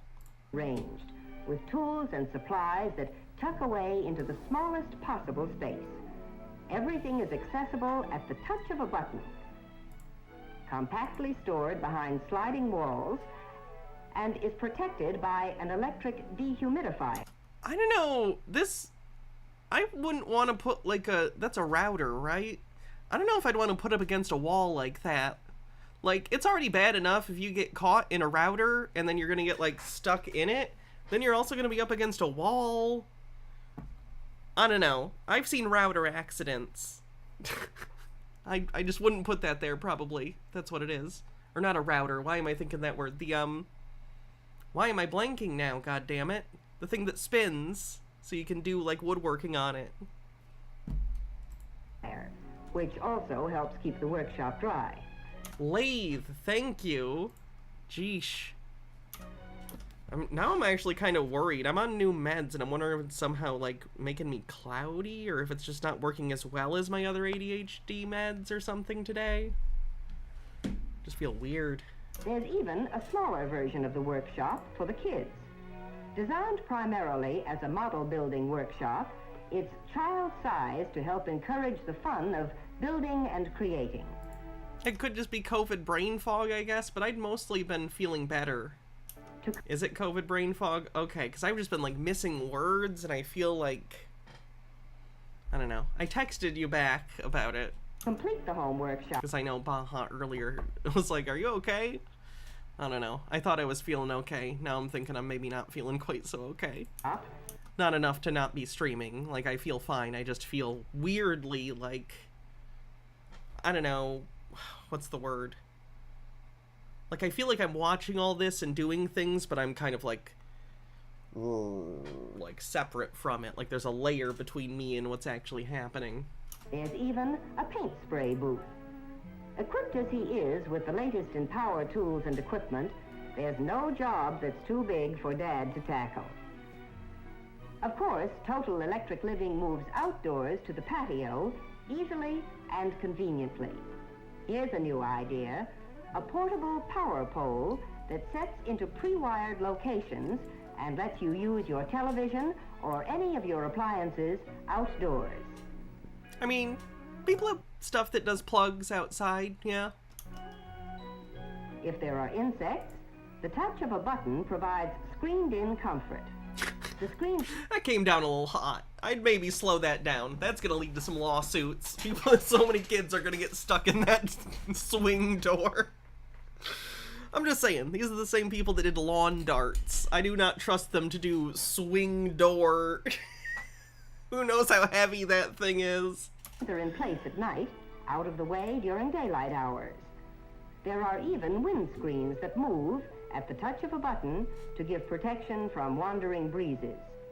Eating outdoors is better than ever, too, in the Total Electric home.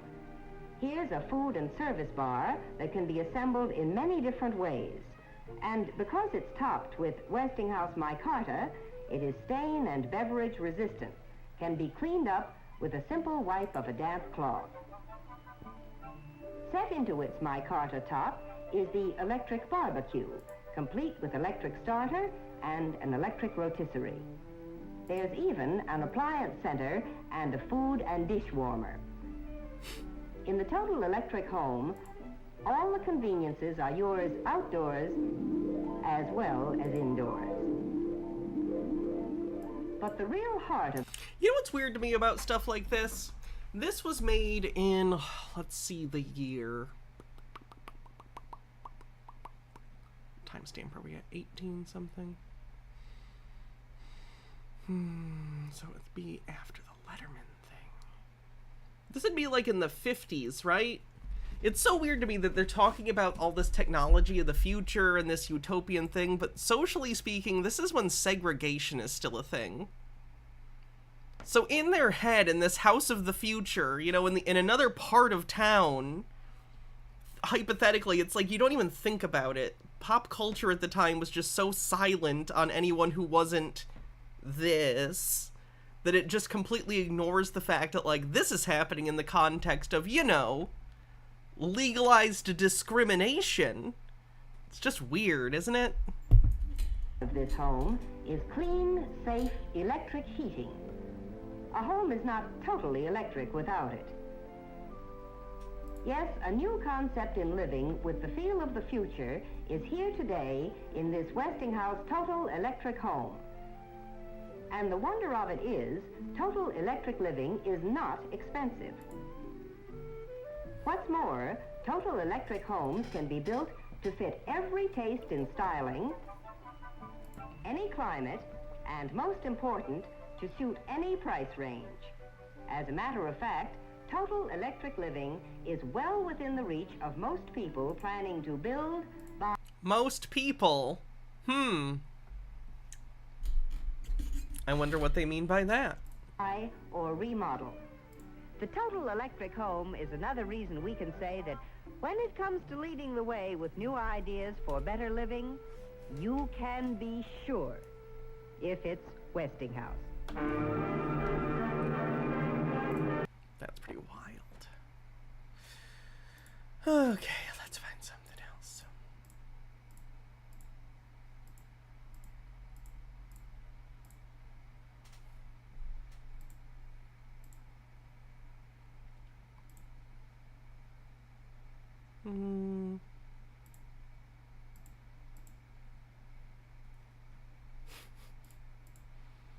Okay, let's do the Ben Shapiro thing. Apparently he's bitching about something about Build-A-Bear. This is from a while ago, but it was sent to me, so let's check it out.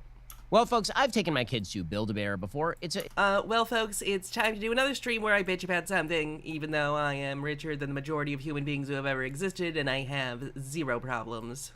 It's a wonderful little store. It's a place where you take your kids and they are able to literally build their own teddy bear. And Can you believe this? I went into this place. It was called Build-A-Bear, and if you would believe it, literally, you can go in there and build your own bear. They take it home and they cuddle with it, and it's really, really cute.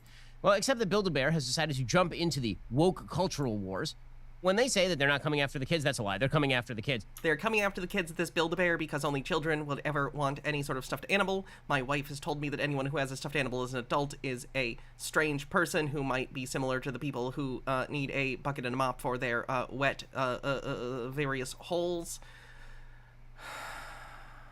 Apparently, Build-A-Bear, which is a store that I've taken my kids to a lot, right? This is where you actually go to the store and they have sort of these kind of teddy bear skins, and you get the filling. You do not, in fact, get to skin the teddy bears yourselves, a fact which I was most disappointed by. And you fill the bear, and you take it home, and the kids love it. It's really fun.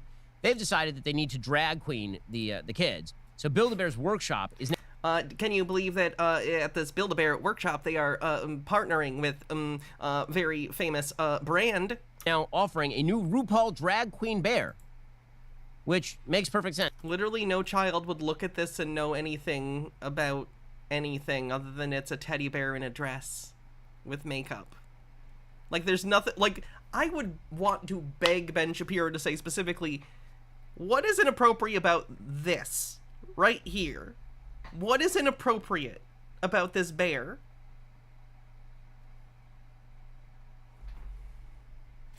Because you definitely need to teach your kids about boys who dress up as girls. I mean, that is a thing in the world, so yeah. They're going to find out about it at some point. The stuffed animal immediately caused outrage online, according to the Daily Mail, with many... Like, that's what I don't understand. That's not inappropriate. Like, when we're talking about, like, drag and stuff, like, I understand there is raunchy drag, but there's also drag that's, like, innocuous, family-friendly, silly, campy performance. Like, this idea that drag is inherently inappropriate or sexual is so bizarre, and comes from the weirdest prudishness. Like, it's so strange. RuPaul was in the fucking Brady Bunch movies. Like, RuPaul is not, like, known for being, like, salacious, you know? RuPaul is sassy, campy drag person. Like, this is not someone who's known for being, like, super gross or, like, openly sexual outside of, like, you know, vague, like, oh, you go, girl, get it. Sassy, you know, fun stuff, you know, maybe some innuendo, but nothing, like, outrageous. Like, Drag Race is on cable. Like, it's not, like, hardcore HBO. It's literally just, like, a show on Bravo or something. Calling out the business for selling the bear amid growing controversy regarding drag performances. There's not really controversy surrounding drag performances except from weirdos. Most people don't give a shit. The controversy first erupted online with my friend Matt Walsh's tweet, which included a screen grab of the Build-A-Bear web. Very normal person, Matt Walsh. Website with the RuPaul bear advertised. The drag queen bear is stated as being included in the bear cave, but still shown on the general website, which is accessible to all. Apparently, it's... Oh my goodness! Oh my goodness! There's a teddy bear on a website that bears the name of a drag queen who's literally a celebrity who's probably been on, like, Good Morning America and shit. It's for 18-plus shoppers, but it's right there at the top of the front page. Oh my goodness! Oh my goodness, it's even labeled 18 plus, but Ben needs to be upset about something, so I don't know, it's accessible via the website? Ben, do you know what else is accessible via the internet? Every piece of pornography ever produced. This is such a weird take. You can access this 18 plus bear on the Build-A-Bear website from the internet. Okay, you can access basically anything inappropriate on the internet. Why aren't you parenting your child? Like, this isn't even an issue, but like, this is your issue? Very strange. Cover bear, put the fur in your walk, head to paw, let the whole body talk. The website reads, 2 iconic pop culture institutions join forces for this one-of-a-kind collector's item made in tribute to the world's most famous drag queen. Oh, isn't that nice? Well, sure. You know, the good news is that the blowback caused Build-A-Bear to at least remove this from the main... The blowback. Oh my god, people are pathetic. Website's carousel of revolving bears and pages. It is still apparently on the website. Oh my goodness, this teddy bear. We need to panic and vote based on this teddy bear. However, so, you know, why Build-A-Bear feels the necessity to do this? Again, this is a product designed for children. It's beyond me. It's not. It's literally on their website listed as one of the bears for adults. Do you not understand that adults collect stuffed animals and that there are adults who like teddy bears and Build-A-Bear? Like, you literally said you've been there. You've probably seen adults or teens there making shit. Like, how can you be this intentionally obtuse? Except that all of our cultural arbiters have decided... All of our cultural arbiters. Who are cultural arbiters, Ben? Maybe culture is the collective, like, overall net of everyone else's feelings on things. And you just don't like where they're pointing right now. You don't like that the zeitgeist has shifted and people don't give a shit about the same weird things you do. All of this is the most important thing that you can possibly do. Speaking of which, in the most absurd Orwellian story of the day, according to the UK Daily Mail, angry parents fed up with a trans woman's domination of a female soccer league will now be offered sensitivity training to help them better understand trans issues. Yes, you're upset that your little girl is getting pummeled by a dude. Your little girl? What? Why are you acting as though there's so... Ben's doing what he's doing. I need Gort. More Gort. Gort, save us! Gort can't save us. He never could.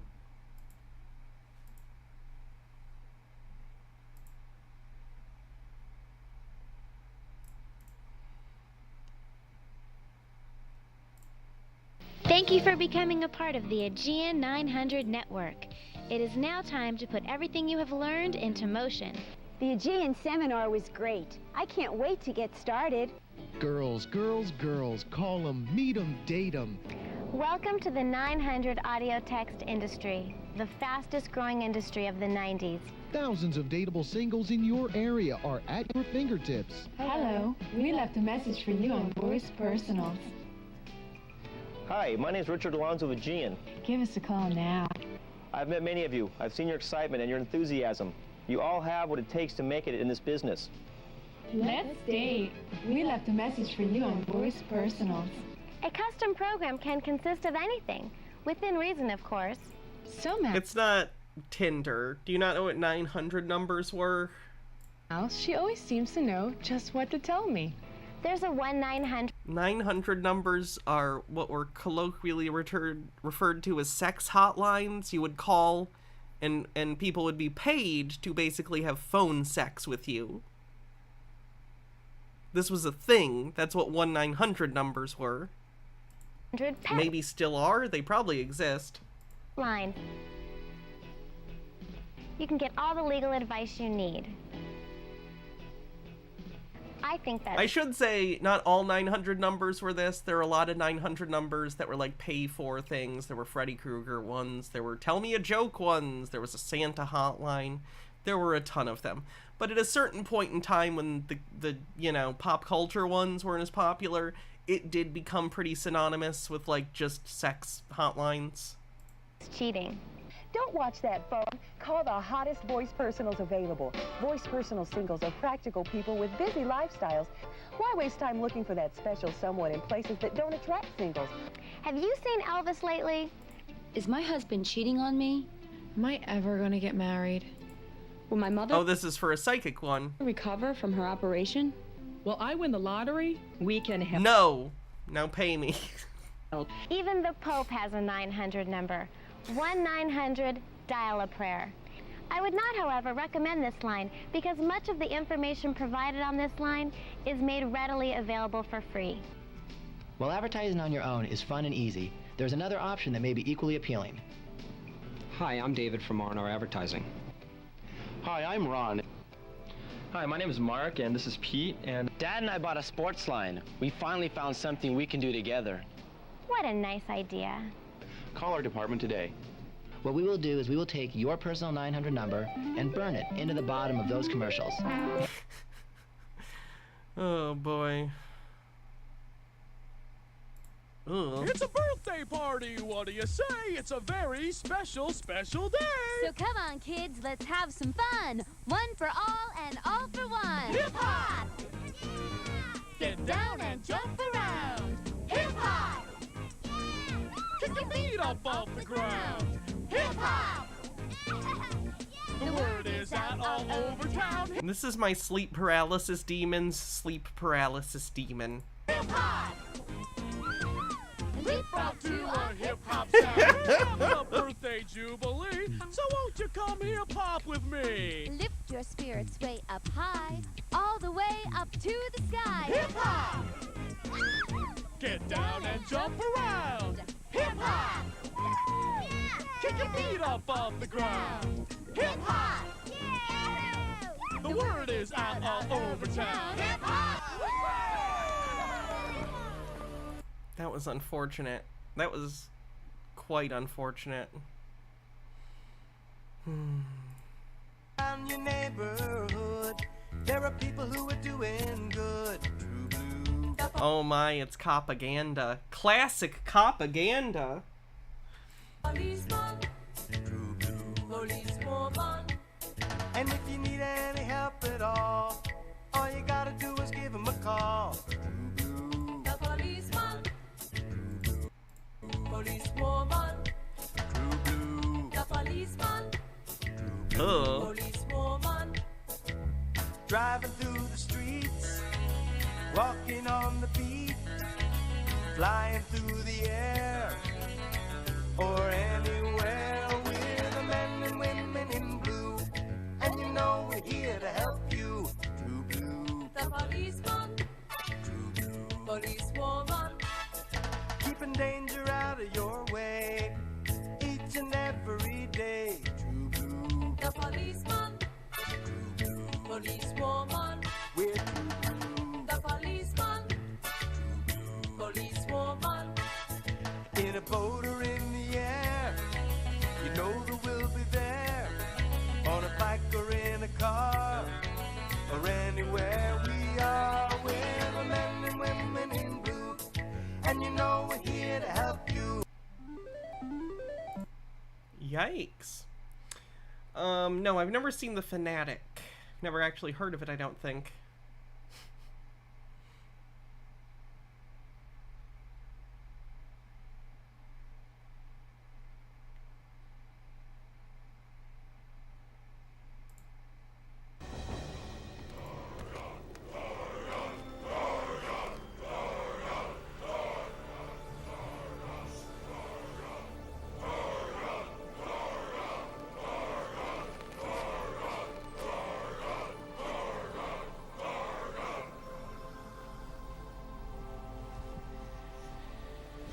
Kill him!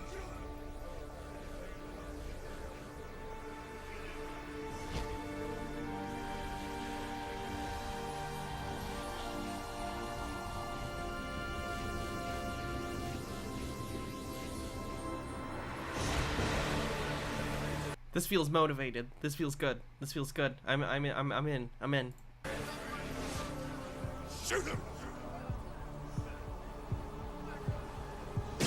Oh no! Oh, that's a shame. after he had decided to do the right thing, I guess. That seems to be what was happening, at least. Oh, is he gonna come back to life? Is he like... Oh, okay. Oh, sweet, okay. Oh, it's Christian. This is a Christian thing. Oh. Was that Jesus?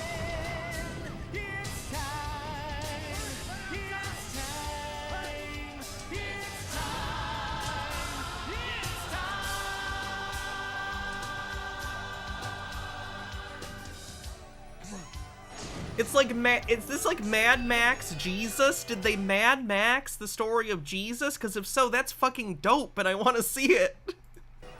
I want to see this so bad.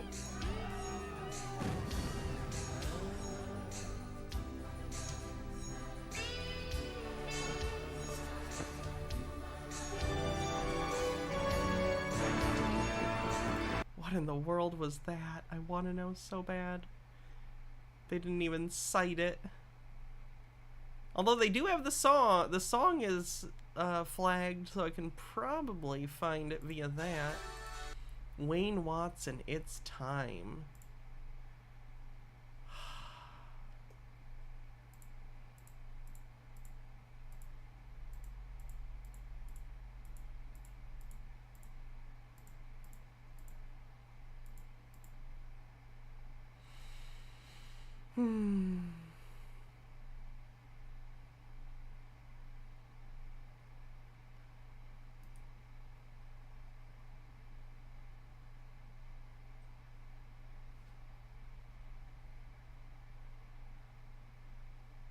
Ooh, this looks creepy.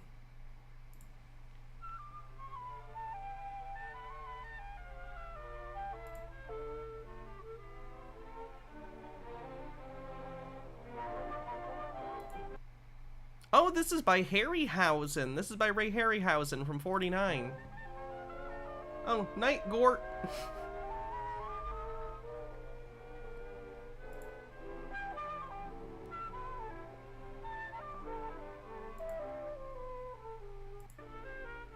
Once upon a time, a little girl lived with her mother in a small stone cottage near the edge of a great forest. Everywhere the little girl would go, she always wore a beautiful red cape and hood. Soon she became known by everyone as Little Red Riding Hood. One morning, her mother asked her to carry a basket of cookies to her grandmother.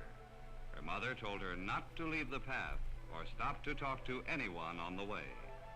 Grandmother lived in a little yellow house at the other edge of the wood, and Red Riding Hood would have to hurry to return home before dark. After waving goodbye to her mother, she set out at once, carrying her little yellow basket over her arm. It's interesting seeing this versus his later work. If you're not familiar with his later stuff, Ray Harryhausen, very cool guy. Ray Harryhausen. You've certainly seen some of his effects. Gives her like a best of.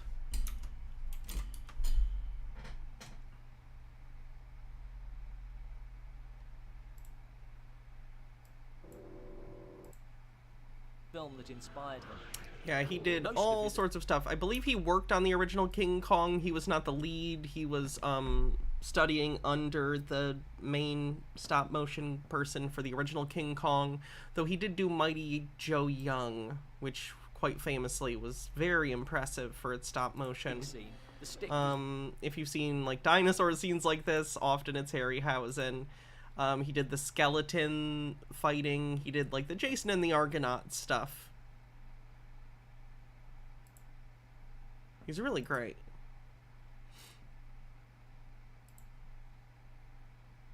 But yeah, if you've ever seen the big Cyclops too, that's him. He did a famous Gulliver's Travels movie. But yeah, the Cyclops is probably the most visually famous outside of maybe the skeleton thing. So that's who this is by, but earlier in his career.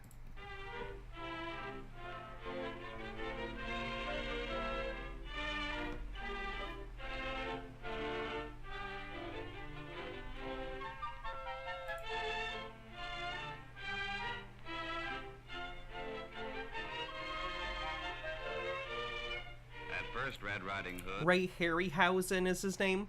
It's actually funny, in Monsters, Inc., the restaurant that Mike takes Cecilia to is called Harryhausen's, and it's named after him. Cute Easter egg.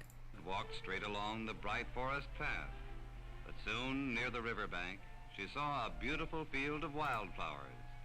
They were growing everywhere under the tall green trees. She thought it would be great fun to pick a few flowers to surprise her grandmother. Then Harryhausen was pretty famous, especially later in his career, for his technique of matting, where he would basically allow himself to integrate his stop-motion creations into the films, not just on like one layer, but they could kind of sandwich it between layers of film through a matting technique. Matting was also what was used in Star Wars a lot by ILM in order to get different layers of an effect all put together on one piece of film, and this is by blocking off certain parts so they're not exposed, and then exposing them to... How do I explain this? Basically, you expose different parts of the frame with different effects to make it look like the actual stop motion is happening in between layers of the scene to make it look more realistic. And she remembered. Her mother had told her she must not leave the path. But the day was so beautiful, the forest so friendly, and the flowers so colorful, that she thought there could be no harm in disobeying her mother just this one time.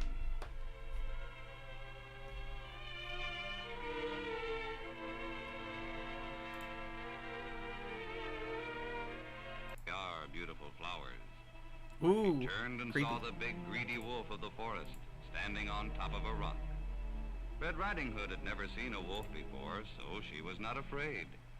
She thought he was the biggest and most beautiful brown dog she'd ever seen. He appeared so friendly. Red Riding Hood was kind of dumb. Too, when he spoke to her. She didn't know. Yeah, I do YouTube streams every Thursday now. What a wicked animal a wolf could be. Mr. Wolf asked her what she was doing all alone in the forest.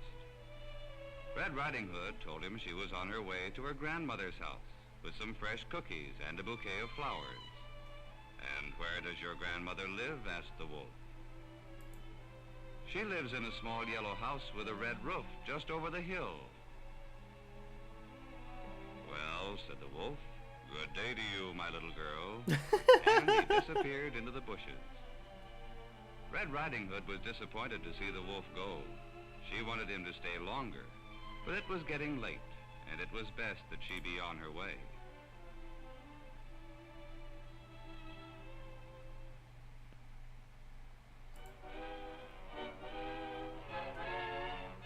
Meanwhile, Mr. Wolf ran slyly through the wood, along the path and over the hill, until he reached Grandmother's house.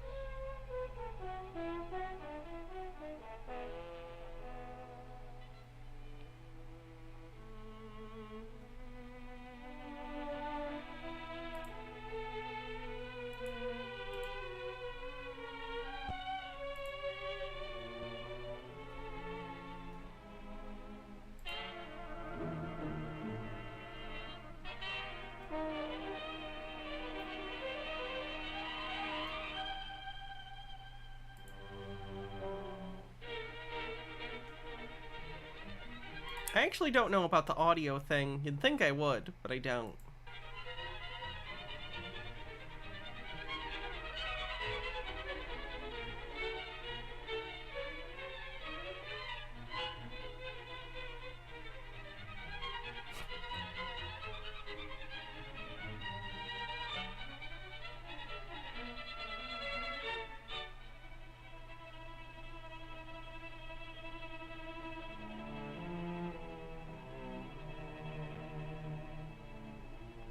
Funny that in this version he doesn't eat the grandma, he just scares her off and wears her clothes. What long ears you have, said Little Red Riding Hood.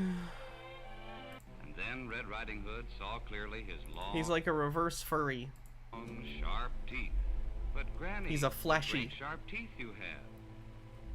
All the better to eat you with, my dear.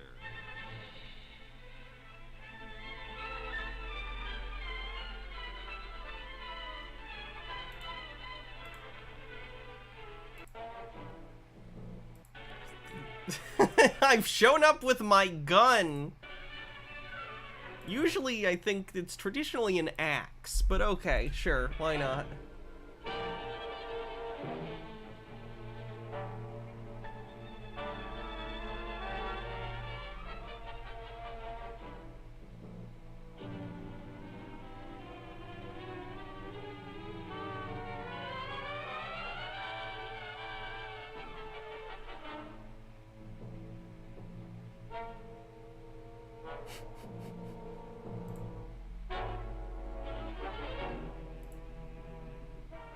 Grandmother was ever so grateful to see Red Riding Hood safe and sound.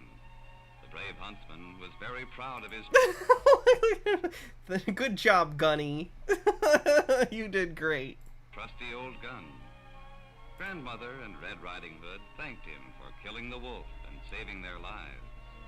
The hunter bade them farewell, proudly shouldered his gun, and marched back along the path to his home in the forest. Red Riding Hood was happy to know that the greedy wolf of the forest could never again frighten or harm her.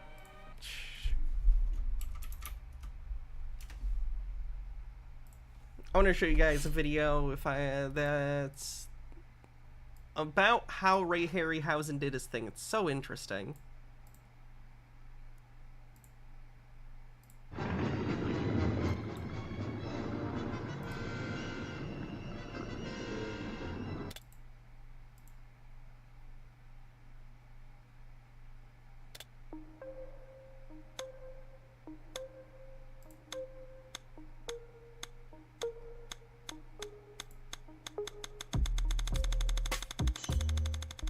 There's something incredibly charming about stop-motion animation.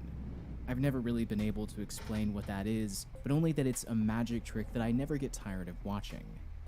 But here's a question. How do you remove a character from an artificial world constructed with miniatures and blend them into a world that is real without the effect coming across awkwardly? How do you combine stop-motion and live action? Here's a setup we've all seen before.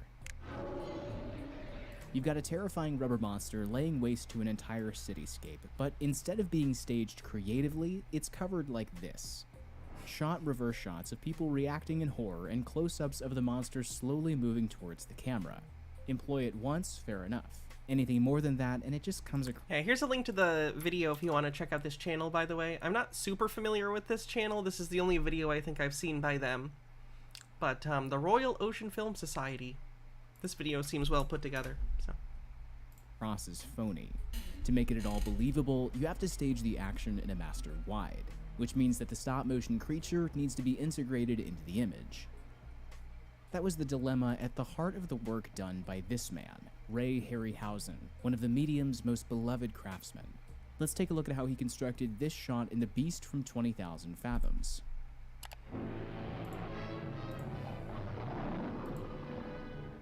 Notice the kind of blurring at the edges of the boxes there.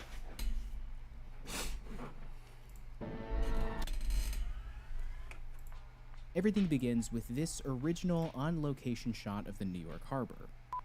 In his studio, Harryhausen set this up via rear projection using a modified projector that he could advance one frame at a time. In front of that went the animation stand, stop-motion model, and 35mm camera. But here was the clincher. The final version of the shot has the model emerging in front of the horizon line, but behind this line of crates. To place the creature between the two and to do it in camera, Harryhausen would place a sheet of glass in between his camera and the animation table, and create two versions of the same shot. For the first, he would apply black paint to the glass pane to cover everything below the line of crates, leaving only the model and the rear projected image for the camera to see. Animation on the model would commence frame by frame, but only the top section here was exposed. Everything covered up remained unexposed. When he was done, he would wind the film and the camera back to the start of the shot, but this time he would do the opposite. A new sheet of glass would be brought in, and everything above the line of crates was now covered up. The shot would... All the people who figured out all of these tricks of film and how to do layers and to composite different things into a single frame are fucking brilliant. I am so glad that there are smarter people than me out there who have figured things out, because it has made absolutely fantastic movies throughout the years and just crazy illusions. Will be run through again with the film exposed for a second time, but now the effect was complete. Develop the film, and the creature is now sandwiched into the middle of the shot behind the line of crates. 3 layers combined into one final composite. That's the best way to think of it. Layers upon layers upon layers. If you've ever worked inside Photoshop or Premiere or any other nonlinear editing system, it's the same basic principle, constructing an image out of multiple different building blocks, one on top of the next. That basic principle was behind nearly everything Harryhausen did. The process, dubbed dynamation, was slow, methodical, and as you can imagine, backed by an insane degree of preparation. Open the door of the cage. Oh, here's from Gulliver's Travels.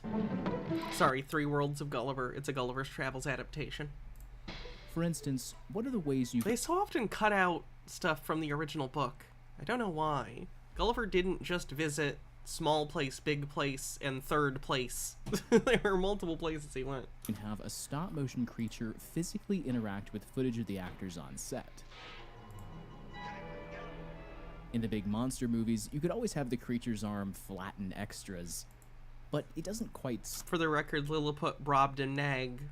I'm familiar with the names. ...sell. How about this instead? That's more like it. All it takes is proper coordination and a little creative thinking. On set, actor Kerwin Matthews was lifted by a wire, and then on the stop-motion stage, Harryhausen filled the shot out by giving him a little artificial foot, attaching an additional model boot in the Cyclops' hand that's animated right alongside. Go frame by frame, and you can spot when Harryhausen makes the change from one... Land of the Giants TV show did great effects too. Yeah, that's coming out relatively soon. Land of Giants on Blu-ray, I think. Next. There's a lot of good movies that stuff like that. I like movies with, like, tiny things. I don't know why. Like Honey, I Shrunk the Kids. Actually, you know what? I do know why. Because I owned the VHS of Honey, We Shrunk Ourselves as a kid and watched it a ton. And I always found it entertaining. So like that, The Incredible Shrinking Man, The Incredible Shrinking Woman. Of course, there's my favorite version of Gulliver's Travels, the Ted Danson Gulliver's Travels miniseries. But yeah, there's a lot of like little, I don't even know what it would be called, shrunken person movies, and it's always fun to see how they do stuff. At full speed? Well, maybe you can spot it pretty easy. Try this shot. Speaking of which, the game Grounded, which Obsidian put out, is really good. I think it's on Games Pass still. Check it out. It's kind of Honey, We Shrunk the Kids, but a video game. It's fun. Borrowers. I like the Borrowers. I liked that a lot as a kid. I know as a kid I liked Wallace and Gromit, but I actually haven't seen it since I was a kid, so I don't know. But I'm sure it's, like, cool to see. Like, I recognize the really, really great stop motion, but I don't really remember much about it other than them going to the moon and it being made of cheese. When their swords clash together, you can see where he's added in an extra bit of model sword on top of the skeleton sword. A little contact point between actor and creature, like a little bit of extra glue to seal the layers together. You can spot it paused, but at full speed, you don't really notice it. Harryhausen did this kind of thing everywhere, adding bits to swords in mid-fight, or ropes lassoing dinosaurs, replacing a spear in mid-throw, or an axe hitting its mark. All the actor had to do on set for a shot like this was follow through with the action, but let the axe drop away. And on the stop-motion stage, Harryhausen could mask it out and insert a model over the scene. Like the wire work we looked at a second ago, this is where on-set rigging could be a really valuable asset, especially with simpler actions like props being ripped away from actors or sets fixed to fall apart. Here's an interesting one. Contact points were one thing, but close quarters interaction between actor and creature was always tough. In the early days, like when Harryhausen was working with his mentor Willis O'Brien on Mighty Joe Young, I fucked that up then, didn't I? I'm sorry, I misspoke. Apparently he was still apprenticing during Mighty Joe Young. That's my bad. They could create shots like this, where the actor is lifted on a wire and the model animated in conjunction. But the spectrum of action with this kind of Darby shot O'Gill and the Little People, yeah, with Sean Connery, was limited. You couldn't throw an actor around, you couldn't have them manhandled. So for shots with the most intricate interaction, they would resort to using models of the actors that were animated alongside the creatures. You see this kind of technique popping up in a lot of early monster movies like this.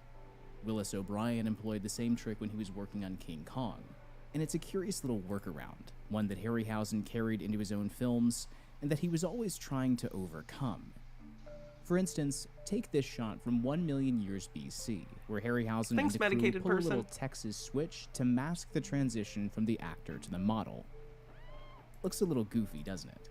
But just a few years later, in the Valley of Gwangi, they were able to execute the same kind of shot, but with slightly more complex wire work, therefore delaying the need for a model-actor replacement until the edit cuts into a close-up. It's not perfect, and I don't think he was able to get interactions like these fully in sync, but the more that he worked, the more he tried. The results might come across a little hokey, but I think something like this is a tribute to the way that Harryhausen grappled with limitations like these, always trying to push back the line of what was possible in order to find practical solutions. Hold on, let me play this clip really quick. It's only 14 seconds, that should be fine. My effects are more special than you know. What?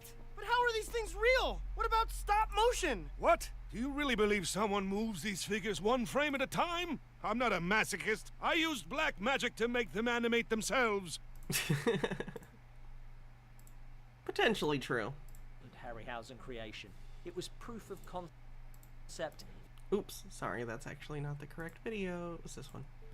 It's easy, especially when looking at his movies with modern-day eyes, to pick up on the places where those limitations are rather glaring, where the seams between the elements tend to stand out. Matte lines that aren't... famous clip, even if you didn't know about Ray Harryhausen, you've probably seen that clip glaring, before. Where the seams between the elements tend to... Right there. You've definitely seen that clip. It was utilized in the Malcolm in the Middle intro. Stand out. Matte lines that aren't always precise, or the roughness that comes with shots that have undergone numerous exposures, that sort of thing. A lot of that, of course, you could chalk up to the limits of what the technology of the day was capable of, but something that I think is just as worthy of consideration are the realities that affect the post-production process. In the writing that Harryhausen published during his retirement, in particular the books that he co-authored with Tony Dalton, this is a predicament that he returned to multiple times. Quote-unquote good visual effects aren't just about raw talent or the available technologies to produce them, but about the constraints of the budget and the amount of time given to crafting any individual shot. That's not an excuse so much. This channel is called the Royal Ocean Film Society. Here's a link if you would like to check them out. As it is a reality. I don't think people outside the world of post are always cognizant of this. I don't think I was always cognizant of it. Camera movement is an example of this. Although there's the occasional panning shot like this, the majority of setups that feature stop-motion creatures are static, with action playing out in straight lines, perpendicular to the camera. Harryhausen wrote that he always would have liked to feature more camera movement, but that shots like these took so much more time to execute. And for Harryhausen, who mostly animated these scenes by himself, it was often just impractical.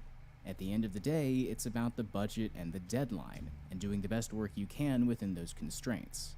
But again, I think this is an area you could look at as a limitation that he found ways of overcoming.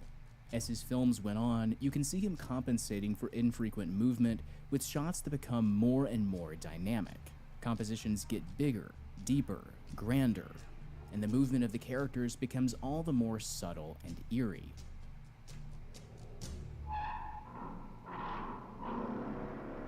And if nothing else, faster. Even now, 60 years later, this is still just nuts.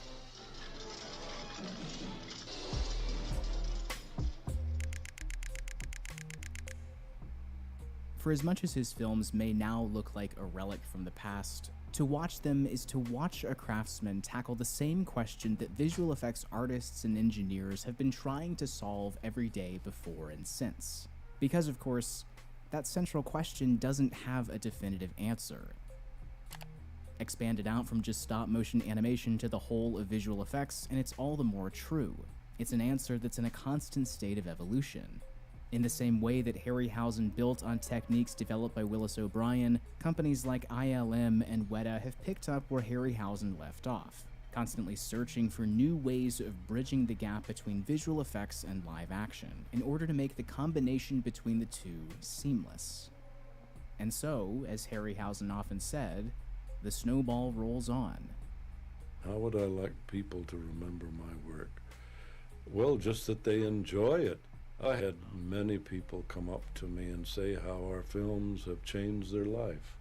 And I think that means more to me than anything else. Just as King Kong got me interested, the picture opened up a whole new world to me that I wouldn't have been conscious of. And I'm so happy today to hear these people say that our pictures have opened up a whole new concept for them. And so the snowball rolls on. That's really sweet.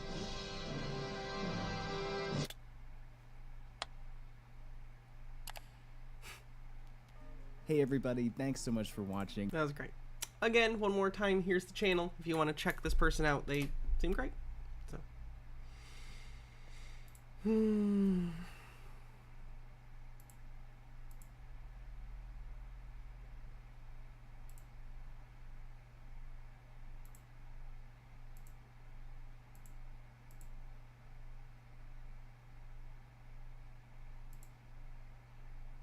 I think this is a sovereign citizen.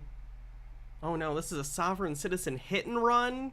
Well, you guys are going to release me and stop wasting my time, or I'm going to charge you for my time. Yep, we tried that once already. It didn't work so well, did it?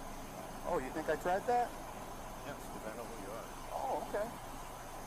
How the fuck does someone fit back here, really? Not very good.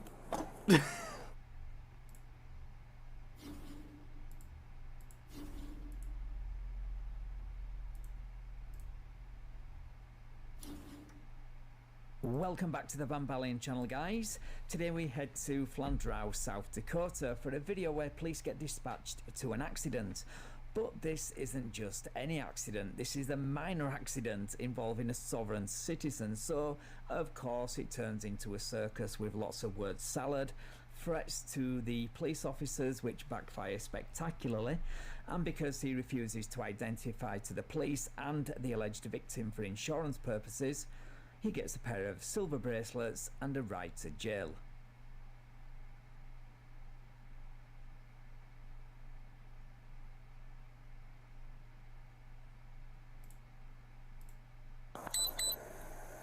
Always with the fucking beeps.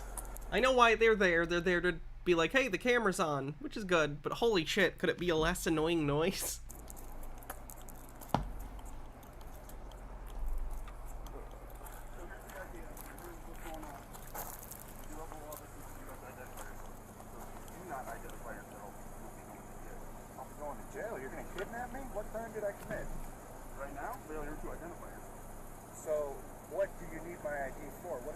I committed? Because you were involved in an accident. I'm not saying you committed a crime right now. But because you're... Why are you shaking, man? Are you alright? Are you nervous? No. You're shaking. That makes me kind of nervous, man. You're over there with all these guns and shit all suited up, and you're the one shaking. Are you alright, man? You see what's going on here? You see him shaking? Yep. Are you alright? Do you need medicine? Let's see if the thing gets shut off at some point, because that noise is annoying. No,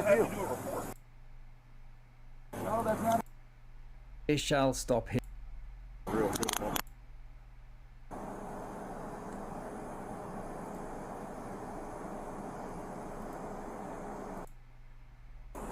I mean, what did he... He was like, yep, no problem, whatever. And I said, hey, dash. Knocked on the door, came in, I was like, what's going on? Someone fit back here, really? Not very good. The alleged victim to get his side of the story. So what happened? So, Hassan used to cook at Fajitas. Big native guy. His mom's knocked on the door. Again, with why do some people bring up racist stories for no reason? Yeah, the audio might just be too bad on this to even bother. Yeah, those cars are running too loud. I'm going to break the window and assist you out of the vehicle. On January 15th, 2023 in Lancaster, Ohio, a driver by the name of Judith had a minor accident with another vehicle. Both drivers proceeded to the next intersection when the passenger, Judith's husband, exited the truck and pepper sprayed the driver of the other vehicle. An officer witnessed this encounter and stopped to inform the victim that another officer was en route to assist him. The officer then caught up with the truck being driven by Judith and initiated a traffic stop. Okay, so this lady pepper sprayed someone?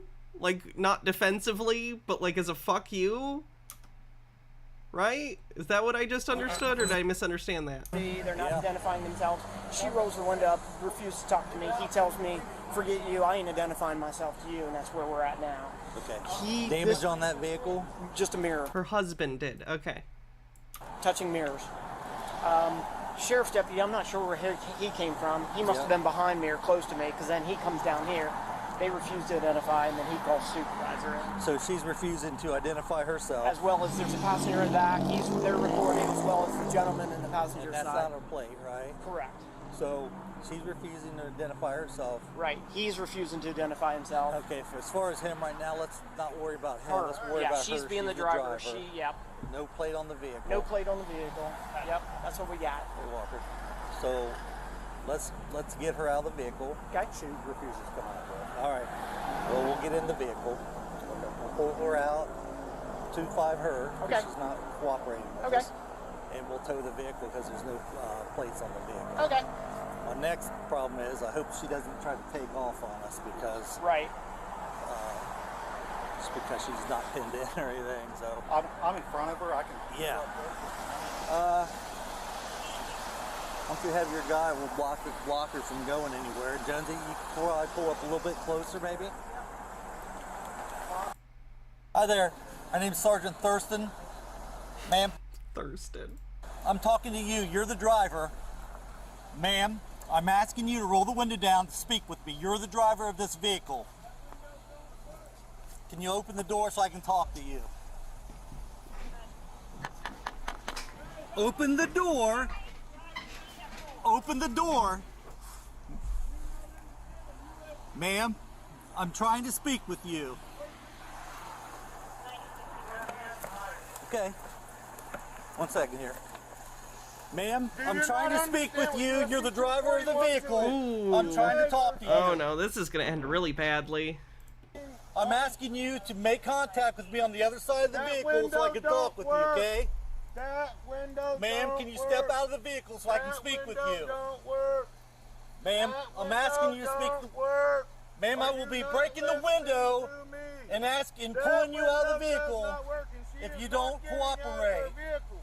We're allowed to be. Ma'am? What are the papers? Most likely they're like sovereign citizen papers that say like, we don't respect your authority, basically. I'm asking you to open the door on that side. Constitutional right. Right, you have a right to you have a right to not be forced into a situation where you are unreasonably seized, or rather your property isn't seized or searched unreasonably. The key word there is unreasonably. This is a situation where witnesses, including a cop, apparently saw you get out of a car and pepper spray people in another car and then get in your car and run away. So they have probable cause to stop and search you and figure out what the fuck is going on. Do you not understand that? Ma'am, I'm asking you for an identification. And protect. Now.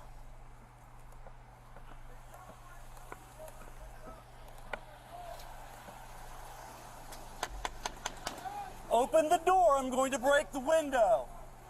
I'm going to break the window and assist you out of the vehicle. You either open the door and speak to me. Open the door and speak to me. I'm asking you to identify yourself. You have a driver's license. Ma'am, you're the driver of the vehicle. I'm talking to you. I'm asking you to open the door and speak to me. I'm not going to continue asking you. I'm going to break your window and assist you out of the vehicle. He's asking him People are so weird. if they can deploy OC into the car. Give me 1 second. 47. Copy of VIN number, please. I reran it. No? Yep. Okay. I ran it. Disregard, I believe, 1429 ran it. Yep. Walker? He's asking. Opinion on the day the Earth stopped coming courtesy of the Asylum. I'm sure it'll be terrible, like all of their Asylum movies, but not in a fun way, because they know it's bad. You want OC to deploy into the window. Hey, There's somebody in the back seat. I don't know if it's a child. One Oh, second, Chris. God, I hope there's not a kid. A child or a man? It's a male. Younger. Not real old. He's not real old. He's a young boy. Okay, so maybe on the younger side, maybe a teen. 47. We have another unit can assist down here.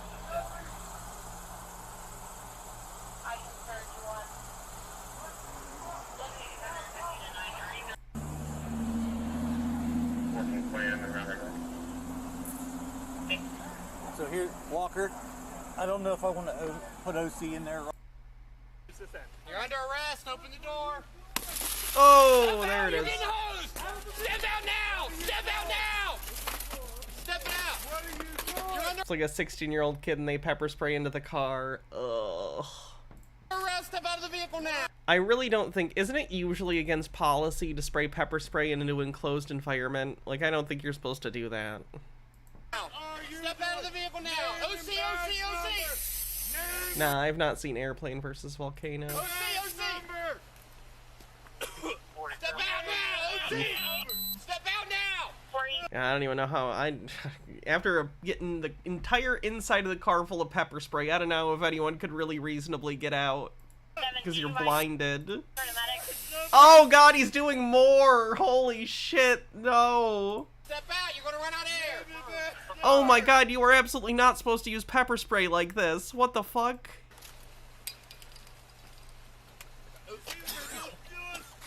Yeah, even you outside the car are having problems. Maybe you shouldn't do that. Jesus.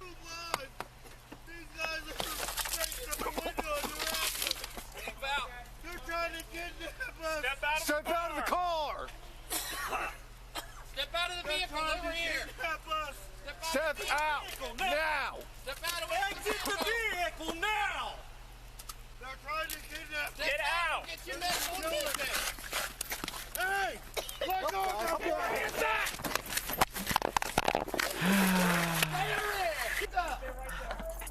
Put your hands behind your back. You are under arrest. Hands behind your back. You're under arrest. It's blurred, but I still want to...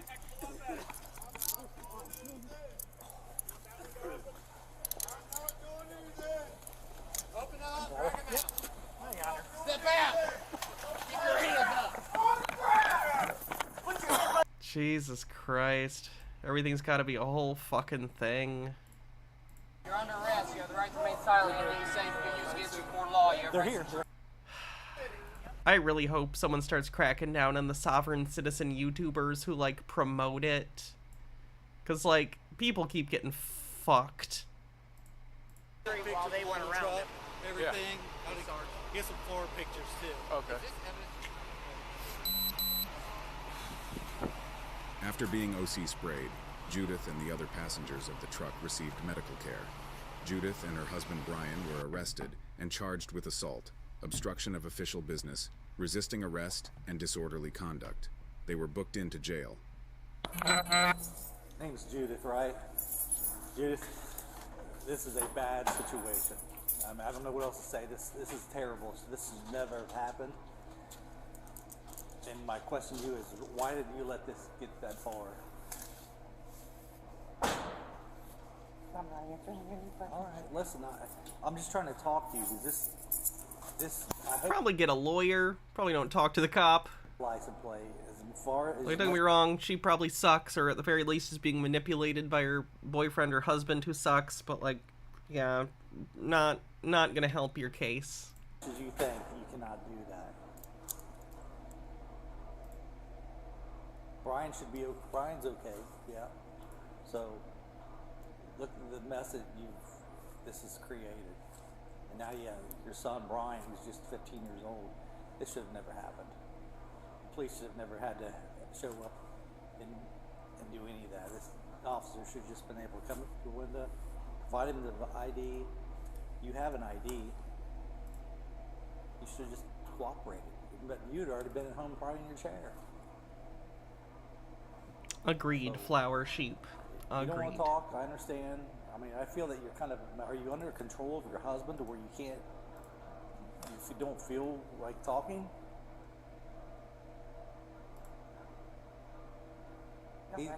All right, I'm just trying to be, I don't know, yeah, I'm trying to be empathetic to you, I guess, a little bit. I'm trying to put myself in your situation. If there's, I don't know if there's issues that to where you feel like you're in danger to talk for. No, I could use your restroom. All right, well, we'll get you there.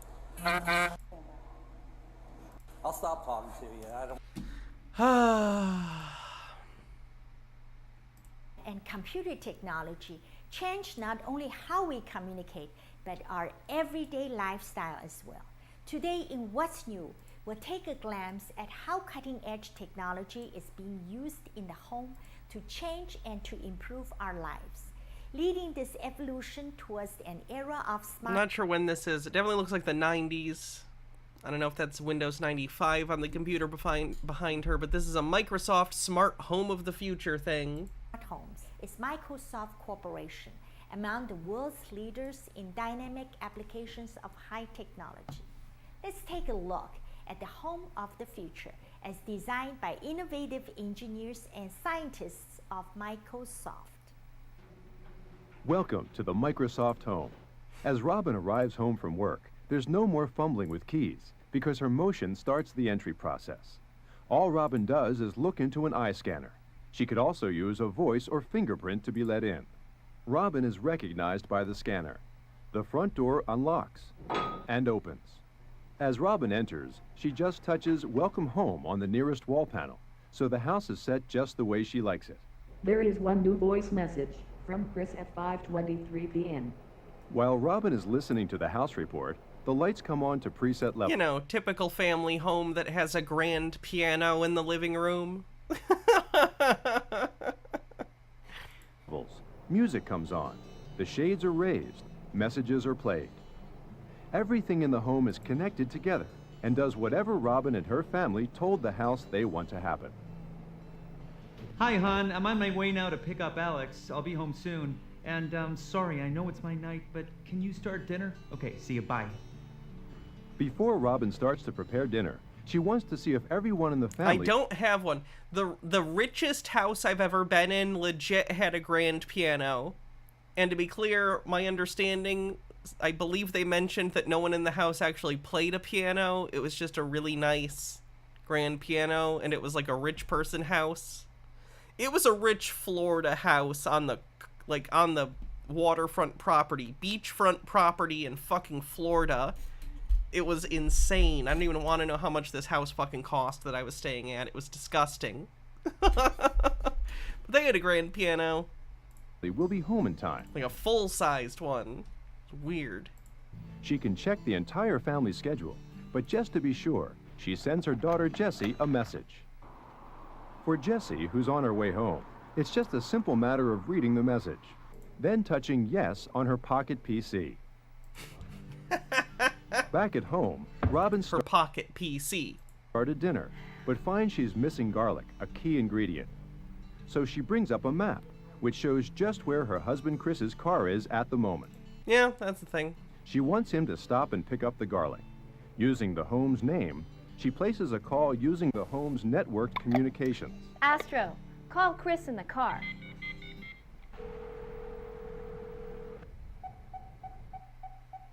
Yeah, hi, I thought you'd be calling. You're not upset about dinner, are you? No, that's okay. You can just cook a couple of extra nights for this one. Hey, it looks like you're right by Tom's Gourmet. It's 2 blocks up on your left-hand side. Will you do me a favor and pick up some of that garlic that I like in the jar? I'm making spaghetti tonight. Okay, right. Well, I'm picking up Alex too, so I'll be home in a few minutes. While cooking dinner, Robin sees they're out of a few other things. She scans them into an electronic shopping list.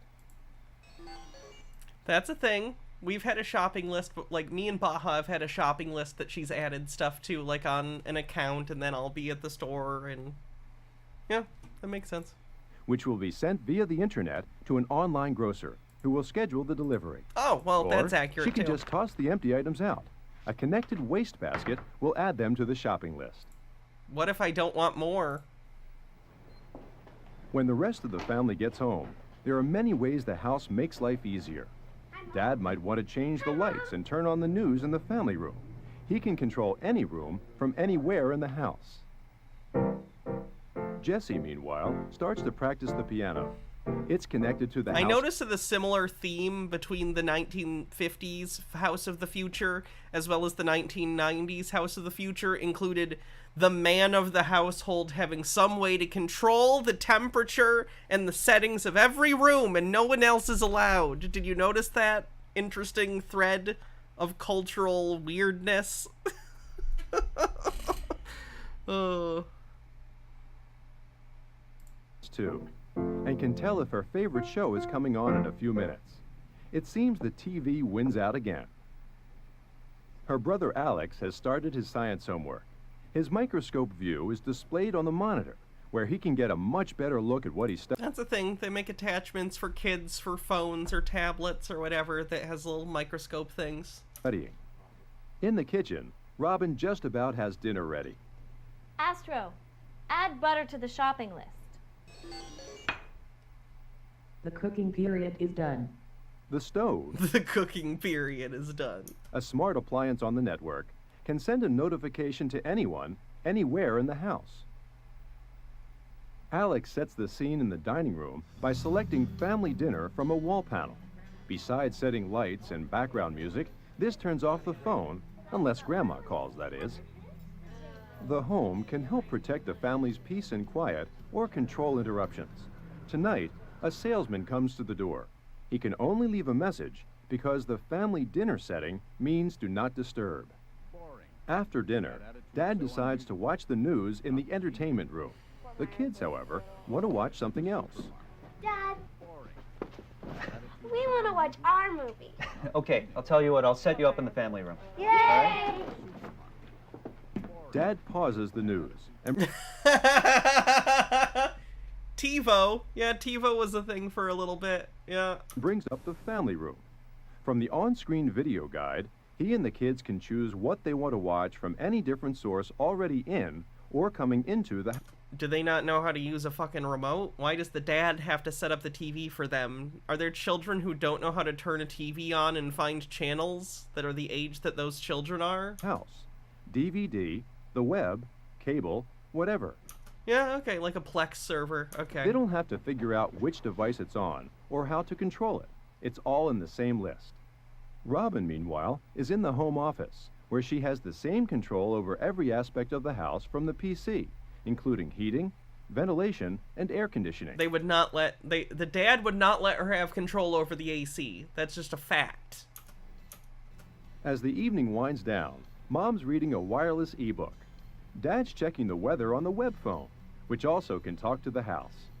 He arms the security system and turns out all the lights with a simple touch. Yeah, it's just on a cell phone instead of that. Astro, good night. So you've seen how Robin, Chris, and the kids have the convenience of electronic lists, instant communication between family members, control over household settings and interruptions, as well as easy access to all kinds of information and entertainment. It's all powered by great software in this connected, convenient, and fun home. Well, what an interesting approach to design a home. I want to thank Microsoft for this fascinating look at the shape of things to come.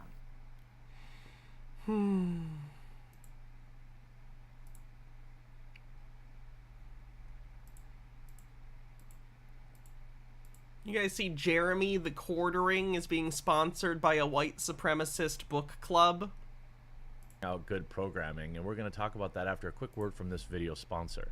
Huge shout out to this video sponsor, Antelope Hill Publishing. Antelope Hill Publishing is America's leading publisher of dissident books. Their eclectic catalog includes Lord Miles's memoir of his first trip to Afghanistan during the Taliban takeover, Raw Egg Nationalist book, Eggs Benedict option, his Raw Egg Nationalist cookbook, and his Man's World annual magazines. Man's World 2022. Yikerinos. And an anonymous J6 prisoner's political analysis. January 6th, quote, political prisoner. My God. Of the government that betrayed him, entitled Fuck off. The American Regime. They've also published historical books from time periods such as World War. Let's see. From its founding in 2020, Antelope Hill has won fans on the extreme right by publishing both historical and contemporary far-right authors.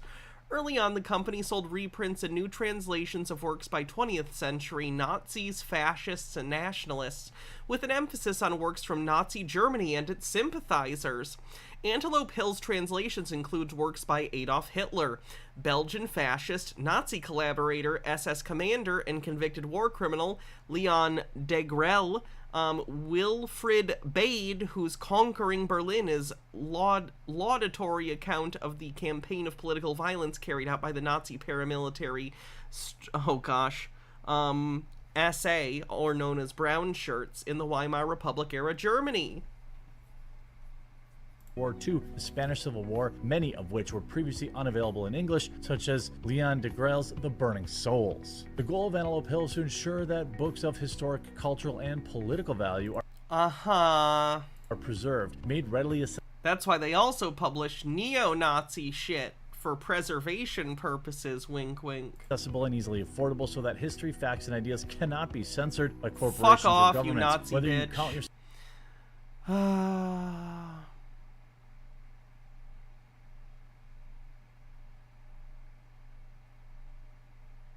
a political dissident, a student of history, a connoisseur of philosophy, or just a fucking or an Nazi, enthusiast of exciting and thought-provoking fiction, you owe it to yourself to check out their catalog at antelopehillpublishing.com and use promo code QUARTERING10, one word, to get 10%. Jesus Christ. Let's see, Antelope Hill is an American white nationalist publisher based in Montgomery County, Pennsylvania. It's known for selling translations of historical works by Nazis, fascists, and ultranationalists, as well as new works by far right-wing writers. Well,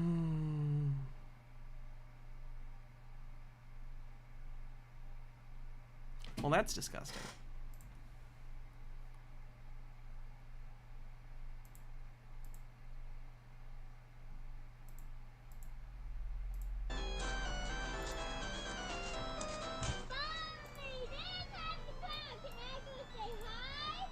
Okay, but I'll wait right here for you, okay?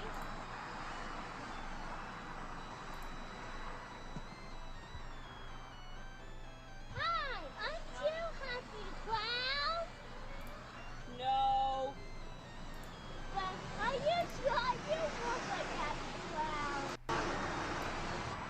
I may look happy on the outside, but I'm not very happy on the inside.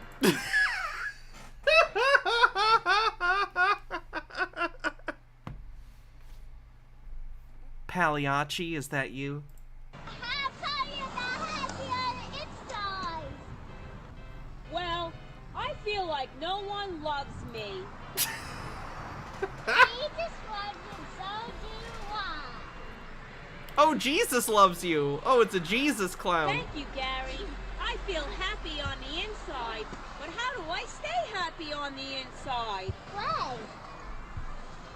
Jesus, help happiness stay happy on the inside all the time.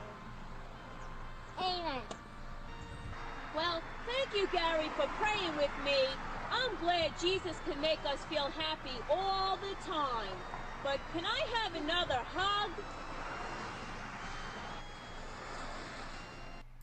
I'm uncomfortable.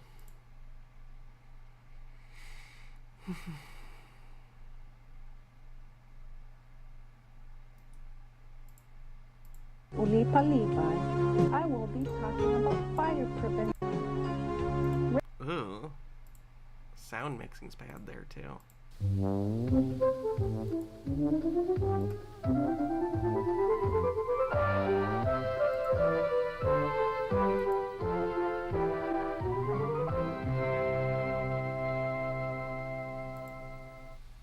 Hi, I'm Noel. You're gonna love this Just for Kids video. If you're having a little trouble with the picture on the TV now, maybe you just need to adjust the tracking on your VCR. That's the little switcher button just at the bottom of your tape player. If you need help, just call Mom or Dad or Big Brother or Big Sister. They'll help you. See you soon and enjoy the show.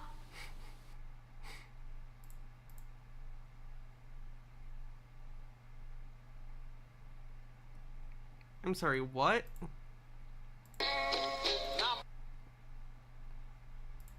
Mama in the kitchen cooking, children upstairs asleep.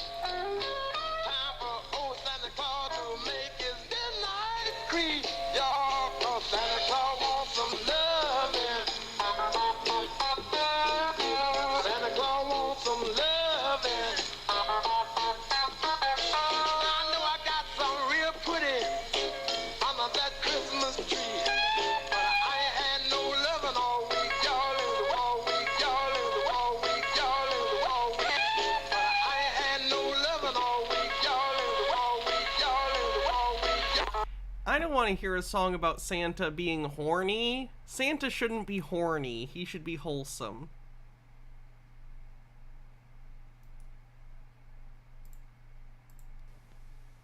Good morning, and welcome to Popeye and Pals. Hi, it's time for fun, excitement, and surprises. Popeye and Pals, brought to you in part by Popeye's famous fried chicken.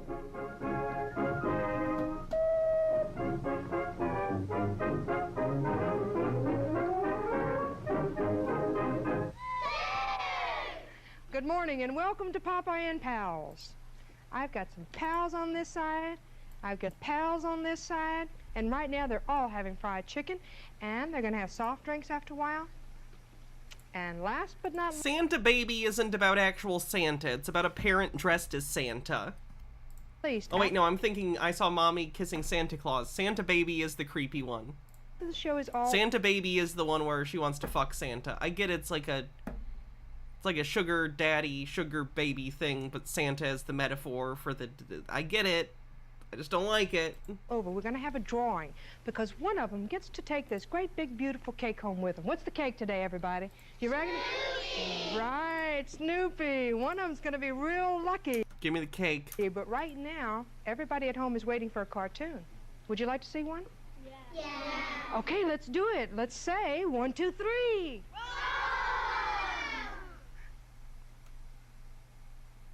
All of Popeye's pals on today's show receive a fried chicken dinner, spicy and delicious from Popeye's famous fried chicken. That's right. Just in case everybody's still hungry when they leave here, they get a little card like you just saw on your television screen, and it's good for one of these, and this is called a Pal Pack. Now we're going to come over here and we're going to talk to all these beautiful, beautiful young women. This is just a chicken advertisement. Over here. Do you know that you were beautiful? Yes. Have you ever been told you were beautiful? Yes. Well, I'm telling you right now. Tell me your name. Amy Valman. All right, and who are you? Stephanie Rochelle. Everybody even knows their name today. Margaret Lebrano. See, Margaret knows hers. Jennifer Kronberger. And this young man wants to stand up and tell me his. Chloe Kronberger. Are you having a good time today? Yes. All right. You hungry? Yes. Uh-huh. I can tell that, too. And this young lady's hungry, too. I got her with chicken in her mouth. Tell me your name. Denise Sleep. And who is this? Lisa Denning. Did you see it? Would you hear what I just said? Sometimes my tongue just gets all tied up in my mouth. Christine Denning. All right. And who are you? Catherine LaFranca. Amy Guglielmo. Amy, suppose I didn't want to ask you your name. Suppose I wanted to ask you where you went to school. Why is she fucking with these children? You're just trying to sell chicken. Leave the kids alone. Then you wouldn't have been able to answer me right. You go to the school named Amy? Why is she being a bitch to this child? Oh, what's the name of your school then? St. Angela. All right. What the fuck is happening? What? You? Stacy Hermit. And who are you? Stacy Rodriguez. Oh, two Stacys. Amy Bashman. Another Amy? Stephanie Kitchen. Are all of you in the same group? Does everybody go to the same school? Mm-hmm. And go to the same school, too. Who are you? Jennifer Clayson. What's the name of the school? St. Angela. Would you like to see a cartoon? Yeah. If I say the right words, we get to see a cartoon. But suppose I say the wrong words. What do you think will happen? I don't know! Just let me eat my chicken and watch cartoons! Do you want to see a cartoon? Right. Let's see if I know the words. Let's see. If I can. Do you remember what the words are? Mm-mm. Do you remember what the words are? What is it that I'm supposed to... 1, 2, 3. That's right. 1, 2, 3!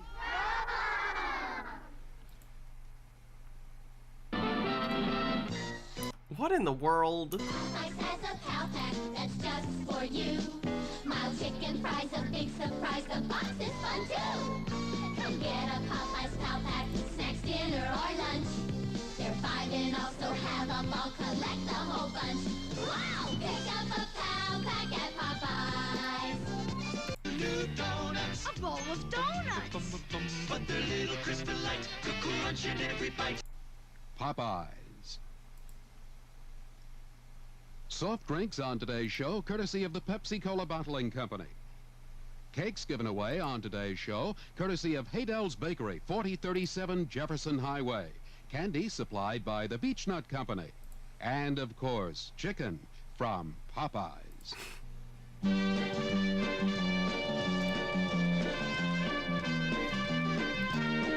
The Superdome has been described I've not seen the Terrifier movies. I've heard they're good. as a monument to man's imagination. Tours of the Superdome are available 7 days a week from 9:30 a.m. to 3. You haven't seen. Hey, young ladies. Who are you? Claire. Claire? What's your last name? Ally. All right. What's your name? Catherine. Catherine? What's your name? Kristen. Kristen, what's your last name? Dakota. Kristen, did you get that pretty new dress just to come on Popeye and Pals? Uh-huh. Who are you? Jenny Giffen. Are you glad you came today? Mm-hmm. Are you hungry? Mm-hmm. I can tell. You know why? You're still eating your chicken, huh? Who are you? Lauren. Lauren, what's your last name? DiMaggio. I want to know, how long have you been a little brownie? Just for 1 year. 1 year? Are you Yeah. having a good time in the brownies? Yes. You get to do nice things like come on Popeye and Pals, huh? Yes. Okay. Who are you? Jenny Pilat. And who are you? Molly It's the Pilat. sound of children eating chicken. Molly, how old are you? It's 7. like the What do you think? weirdest ASMR.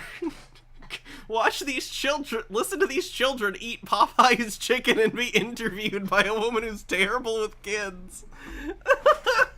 School. St. Angela. Do you like school? What else do you like besides school? Come on, don't you? You only like school. You live for school, huh?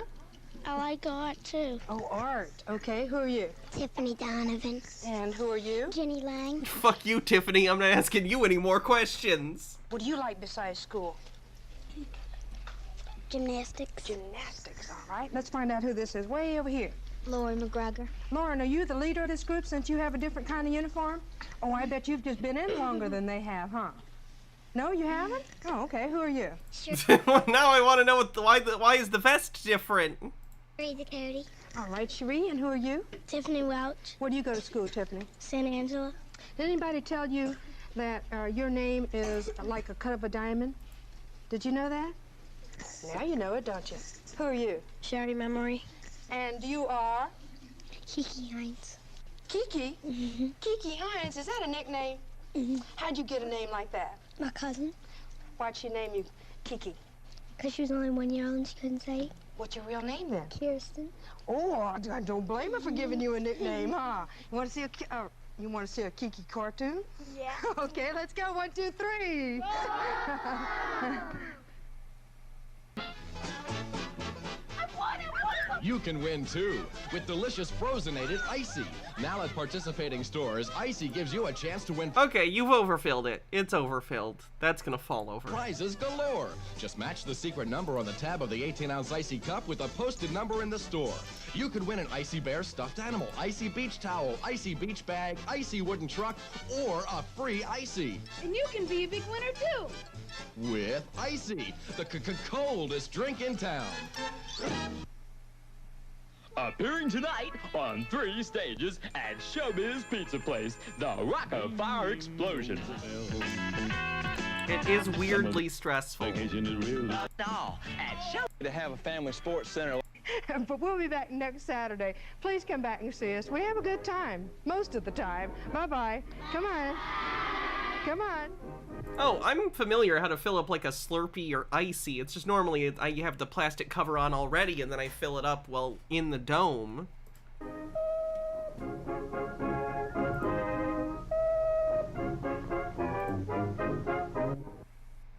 Well, that was bizarre. That was a really weird one, if I'm being honest. That was fun, though.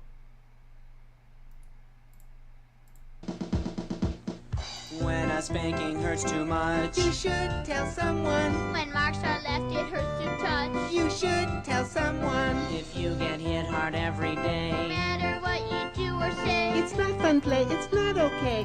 You should tell someone. Who should you tell if you've been abused? Tell your mother or your father or your uncle or your aunt. Tell your teacher, your preacher, your rabbi. You just can't keep quiet when someone's hurting you. So telling someone is the best thing you can do. Stop the violence, tell someone. Okay, that's an important message. I don't know if that was the best avenue to horrifyingly give it, but alright, alrighty, alright. Cool beans, cool beans, cool beans, cool beans. Ooh. Oh my god, are these the same puppets? Too much liquor, beer, or wine should be a kid's first warning sign. If people hurt you when they drink, tell someone that's what we think. When people are drinking, sometimes they're not thinking. They get really mad, though you're not really bad. They yell or they hit until you can't sit. They scream and they fight until you're uptight. Get help now. Tell someone.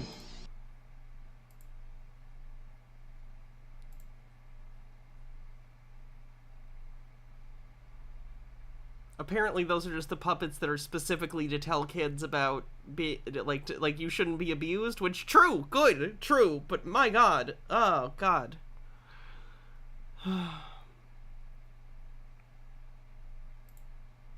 Children's Palace, let's take a look and see. I'm Peter Panda. Children's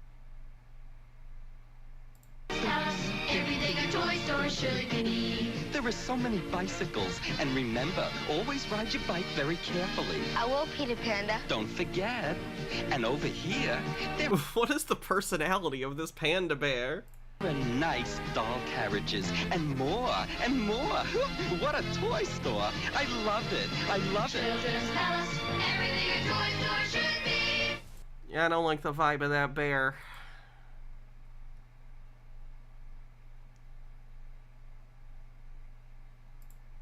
No one else can have my love. You got it going on over me. Couldn't reach my conclusion.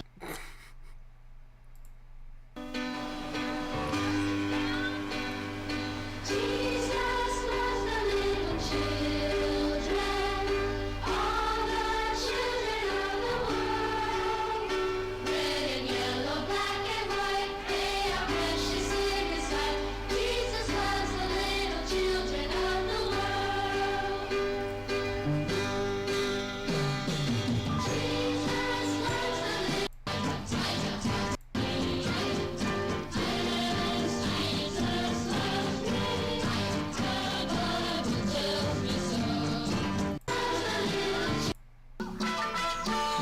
Yes, Jesus.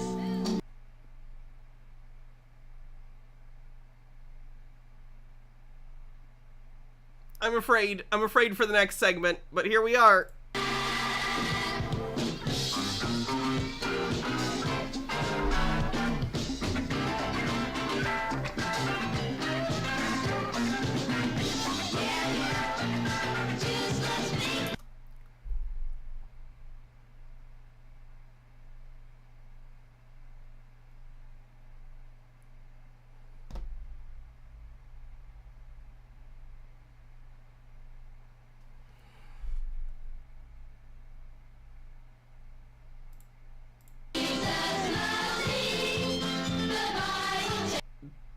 that's just the white, these are the white kids. There's a UK and American flag. Those are the white kids. Oh my god, this is fucking terrible.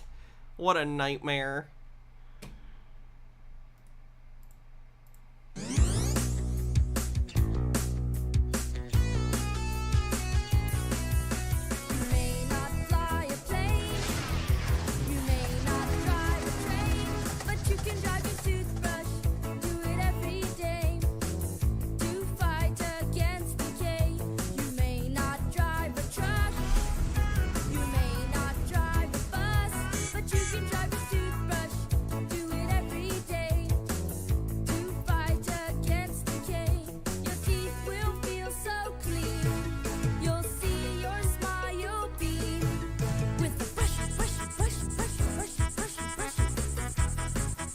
Oh god!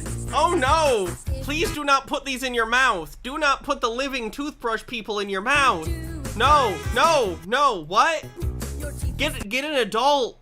What is happening? Oh, this one doesn't have a face because he's gonna put it in his mouth, and it's even they know that's weird. Jesus.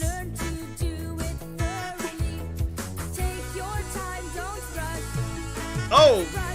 Oh! No, oh, I am not comfortable. What the fuck? Why does this channel have all the creepiest fucking things?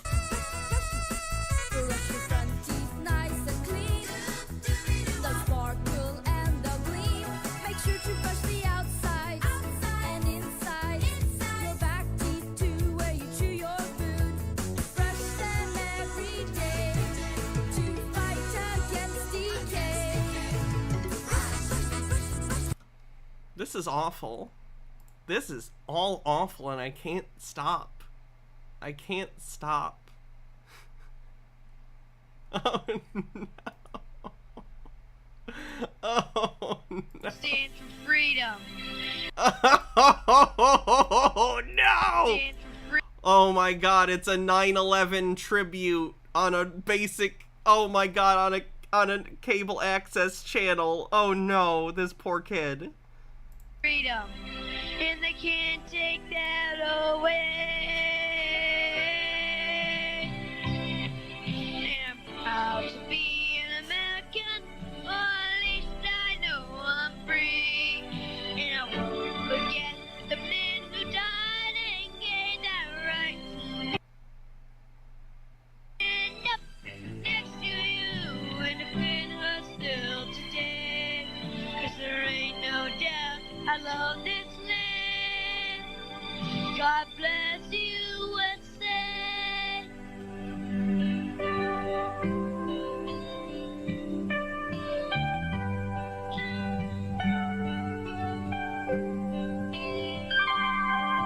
From the lakes of Minnesota to the hills of Tennessee, across the plains of Texas. Oh, that he practiced that. That was good. That was good. From Detroit down to Houston. From New York to LA. But there's pride in every American heart. It's time we Stand and say. And proud to be The twist is this was me. Sorry, that's just me when I was a kid. It's a joke. Or is it? Gladly stand up next to you and defend her still today. 'Cause there ain't no doubt I love this land. God bless the USA.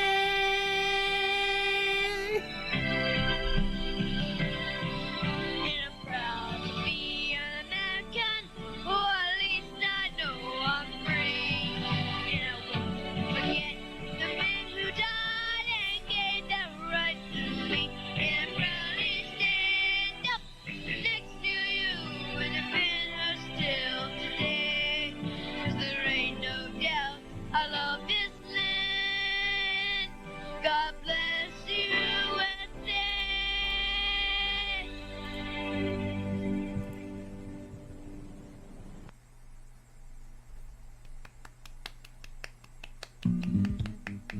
Oh no, there's more. Oh, okay. Cool. There was the opener. There's a whole set. Flowers on the grave of laid old booty down. And here Muhammad's children prayed his bones in the ground. Then journey through Jerusalem to a graveyard if you dare. And look for Jesus' body, but there ain't nobody there. Nobody's there. Jesus rose up from the grave. That song started with some fucking Islamophobic shit. Oh my god.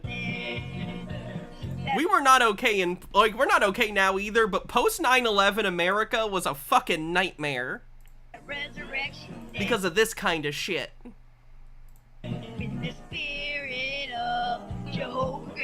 Like, unironically, all of the nationalistic right-wing response to 9/11 was so much more damaging than the actual event. Holy fuck. Oh, what was that edit? If you're near-minded, if you're unaware, I'm here today to say nobody's there. He's either a preacher or a cat girl. There's no in-between for this kid. This kid is either just the biggest piece of shit or a cat girl somewhere. There's no in-between. This kid did not grow up to be just like generic person guy. He's one or the other. Oh my god, you found an obituary for him from 2020? What the fuck? What? He fucking died? This kid's dead? And we're making fun of him on the internet? That's disgusting, chat. What's wrong with you? Was it COVID, though, for real? That's, like, fucked up. Why do you seek the living out here among the dead? Well, now I just feel bad. That's what the angel said. When men tore down the temple, Jesus raised it up again. If you're unaware, I'm here today to say no. What's that?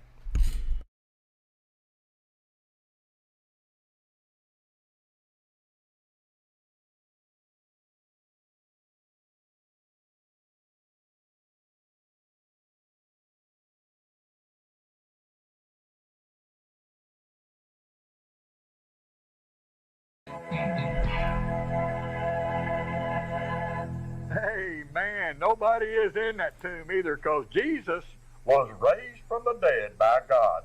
And friend, if you believe that, you're a candidate to go to heaven, because that's one of the things that God charges us with to believe. Number one is to confess that Jesus is Lord.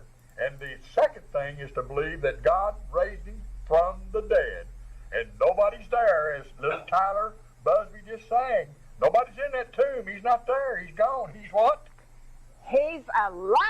He's alive. I knew Janet Ray Askins was going to know what to say, because she's got it in her heart, and everybody here on the Joyful Praise television crew and staff has it. We know he's alive, and he's delivered all of us. What does this have to do with 9/11? Out of all kinds of situations.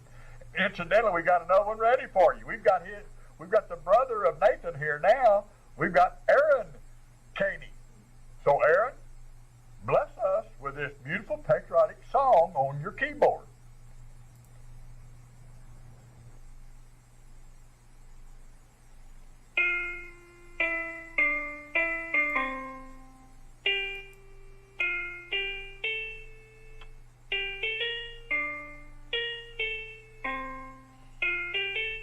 Can we bring back the other kid? I think he was better. And exactly right. But that's another program. We'll get into that later. But maybe don't use 9/11 to proselytize to people. That'd be cool. In Dallas, Texas. They may be in Fort Worth. Wherever they are, Lord, touch them right now by your mighty, mighty power. And bizarre. Okay, let's watch some kind of palate cleanser that isn't just absolutely bizarre. And it can be weird, but not as weird as that one.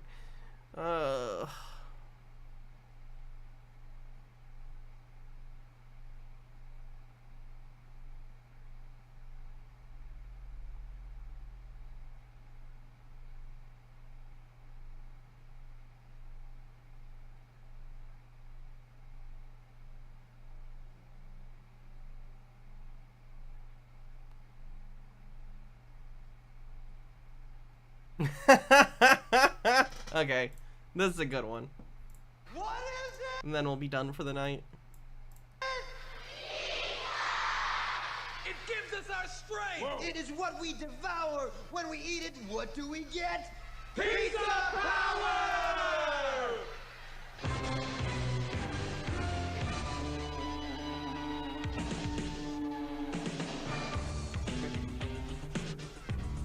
I showed Baja Teenage Mutant Ninja Turtles, the like live action film, for the first time the other day. And I told her, these costumes are actually pretty good. They were done by the Jim Henson Workshop, the ones from the original movie. And then they never really used them again. They used worse ones in the follow-up movies. And I said, you wouldn't believe how bad the ones for the stage show were. These are the ones. They're quite bad. They look dead. They look like dead, not living things.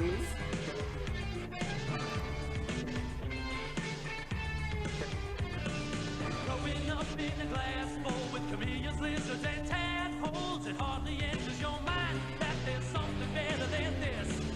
Let us sleep in a carrot, maybe a seed from the parrot. Believe me when I tell you the word gourmet just don't exist. But pizza power, a flying saucer food delight. Pizza power, oh, that's what makes us feel alright.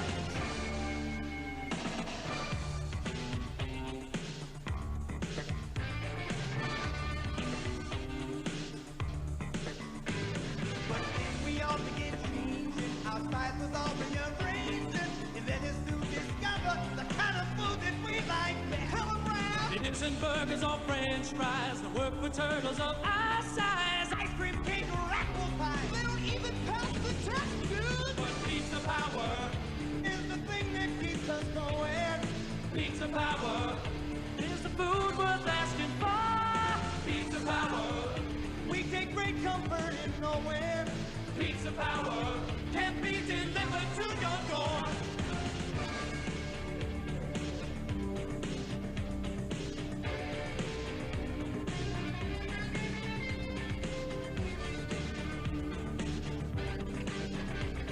I mean, everyone's getting paid, so that's good. I hope they got paid well for this. Okay, come on, clap with me! Come on, put your hands together! You know what's coming up! I know you got the power, so you gotta sing along! Pizza power makes the turtles' bells start ringing. Pizza power, come on, let me hear you! Pizza power is the reason we are singing. Pizza power, eat it any time of day. Pizza power, when it comes to food, that's what we say. Pizza power. Even the audience doesn't look that interested, if I'm being honest. Come on, say! Pizza power, always better the next day. Pizza power, pizza power makes us feel alright. Pizza power makes us feel. Safadil with $10 says, this has been one of my favorite streams of yours I've ever watched. Been watching for 1.5 years now. Starry Beauty on Twitch. Glad I caught the stream from at the start. Oh, that's great. Thank you.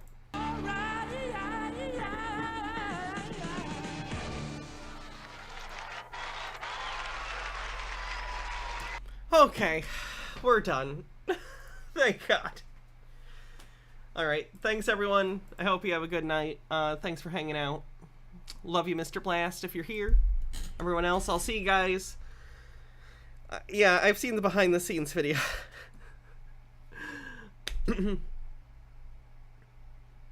Anyway, so I'll see you guys tomorrow on Twitch, hopefully. If not, see you guys whenever I see you. Adios. And cowabunga, I guess. Bye.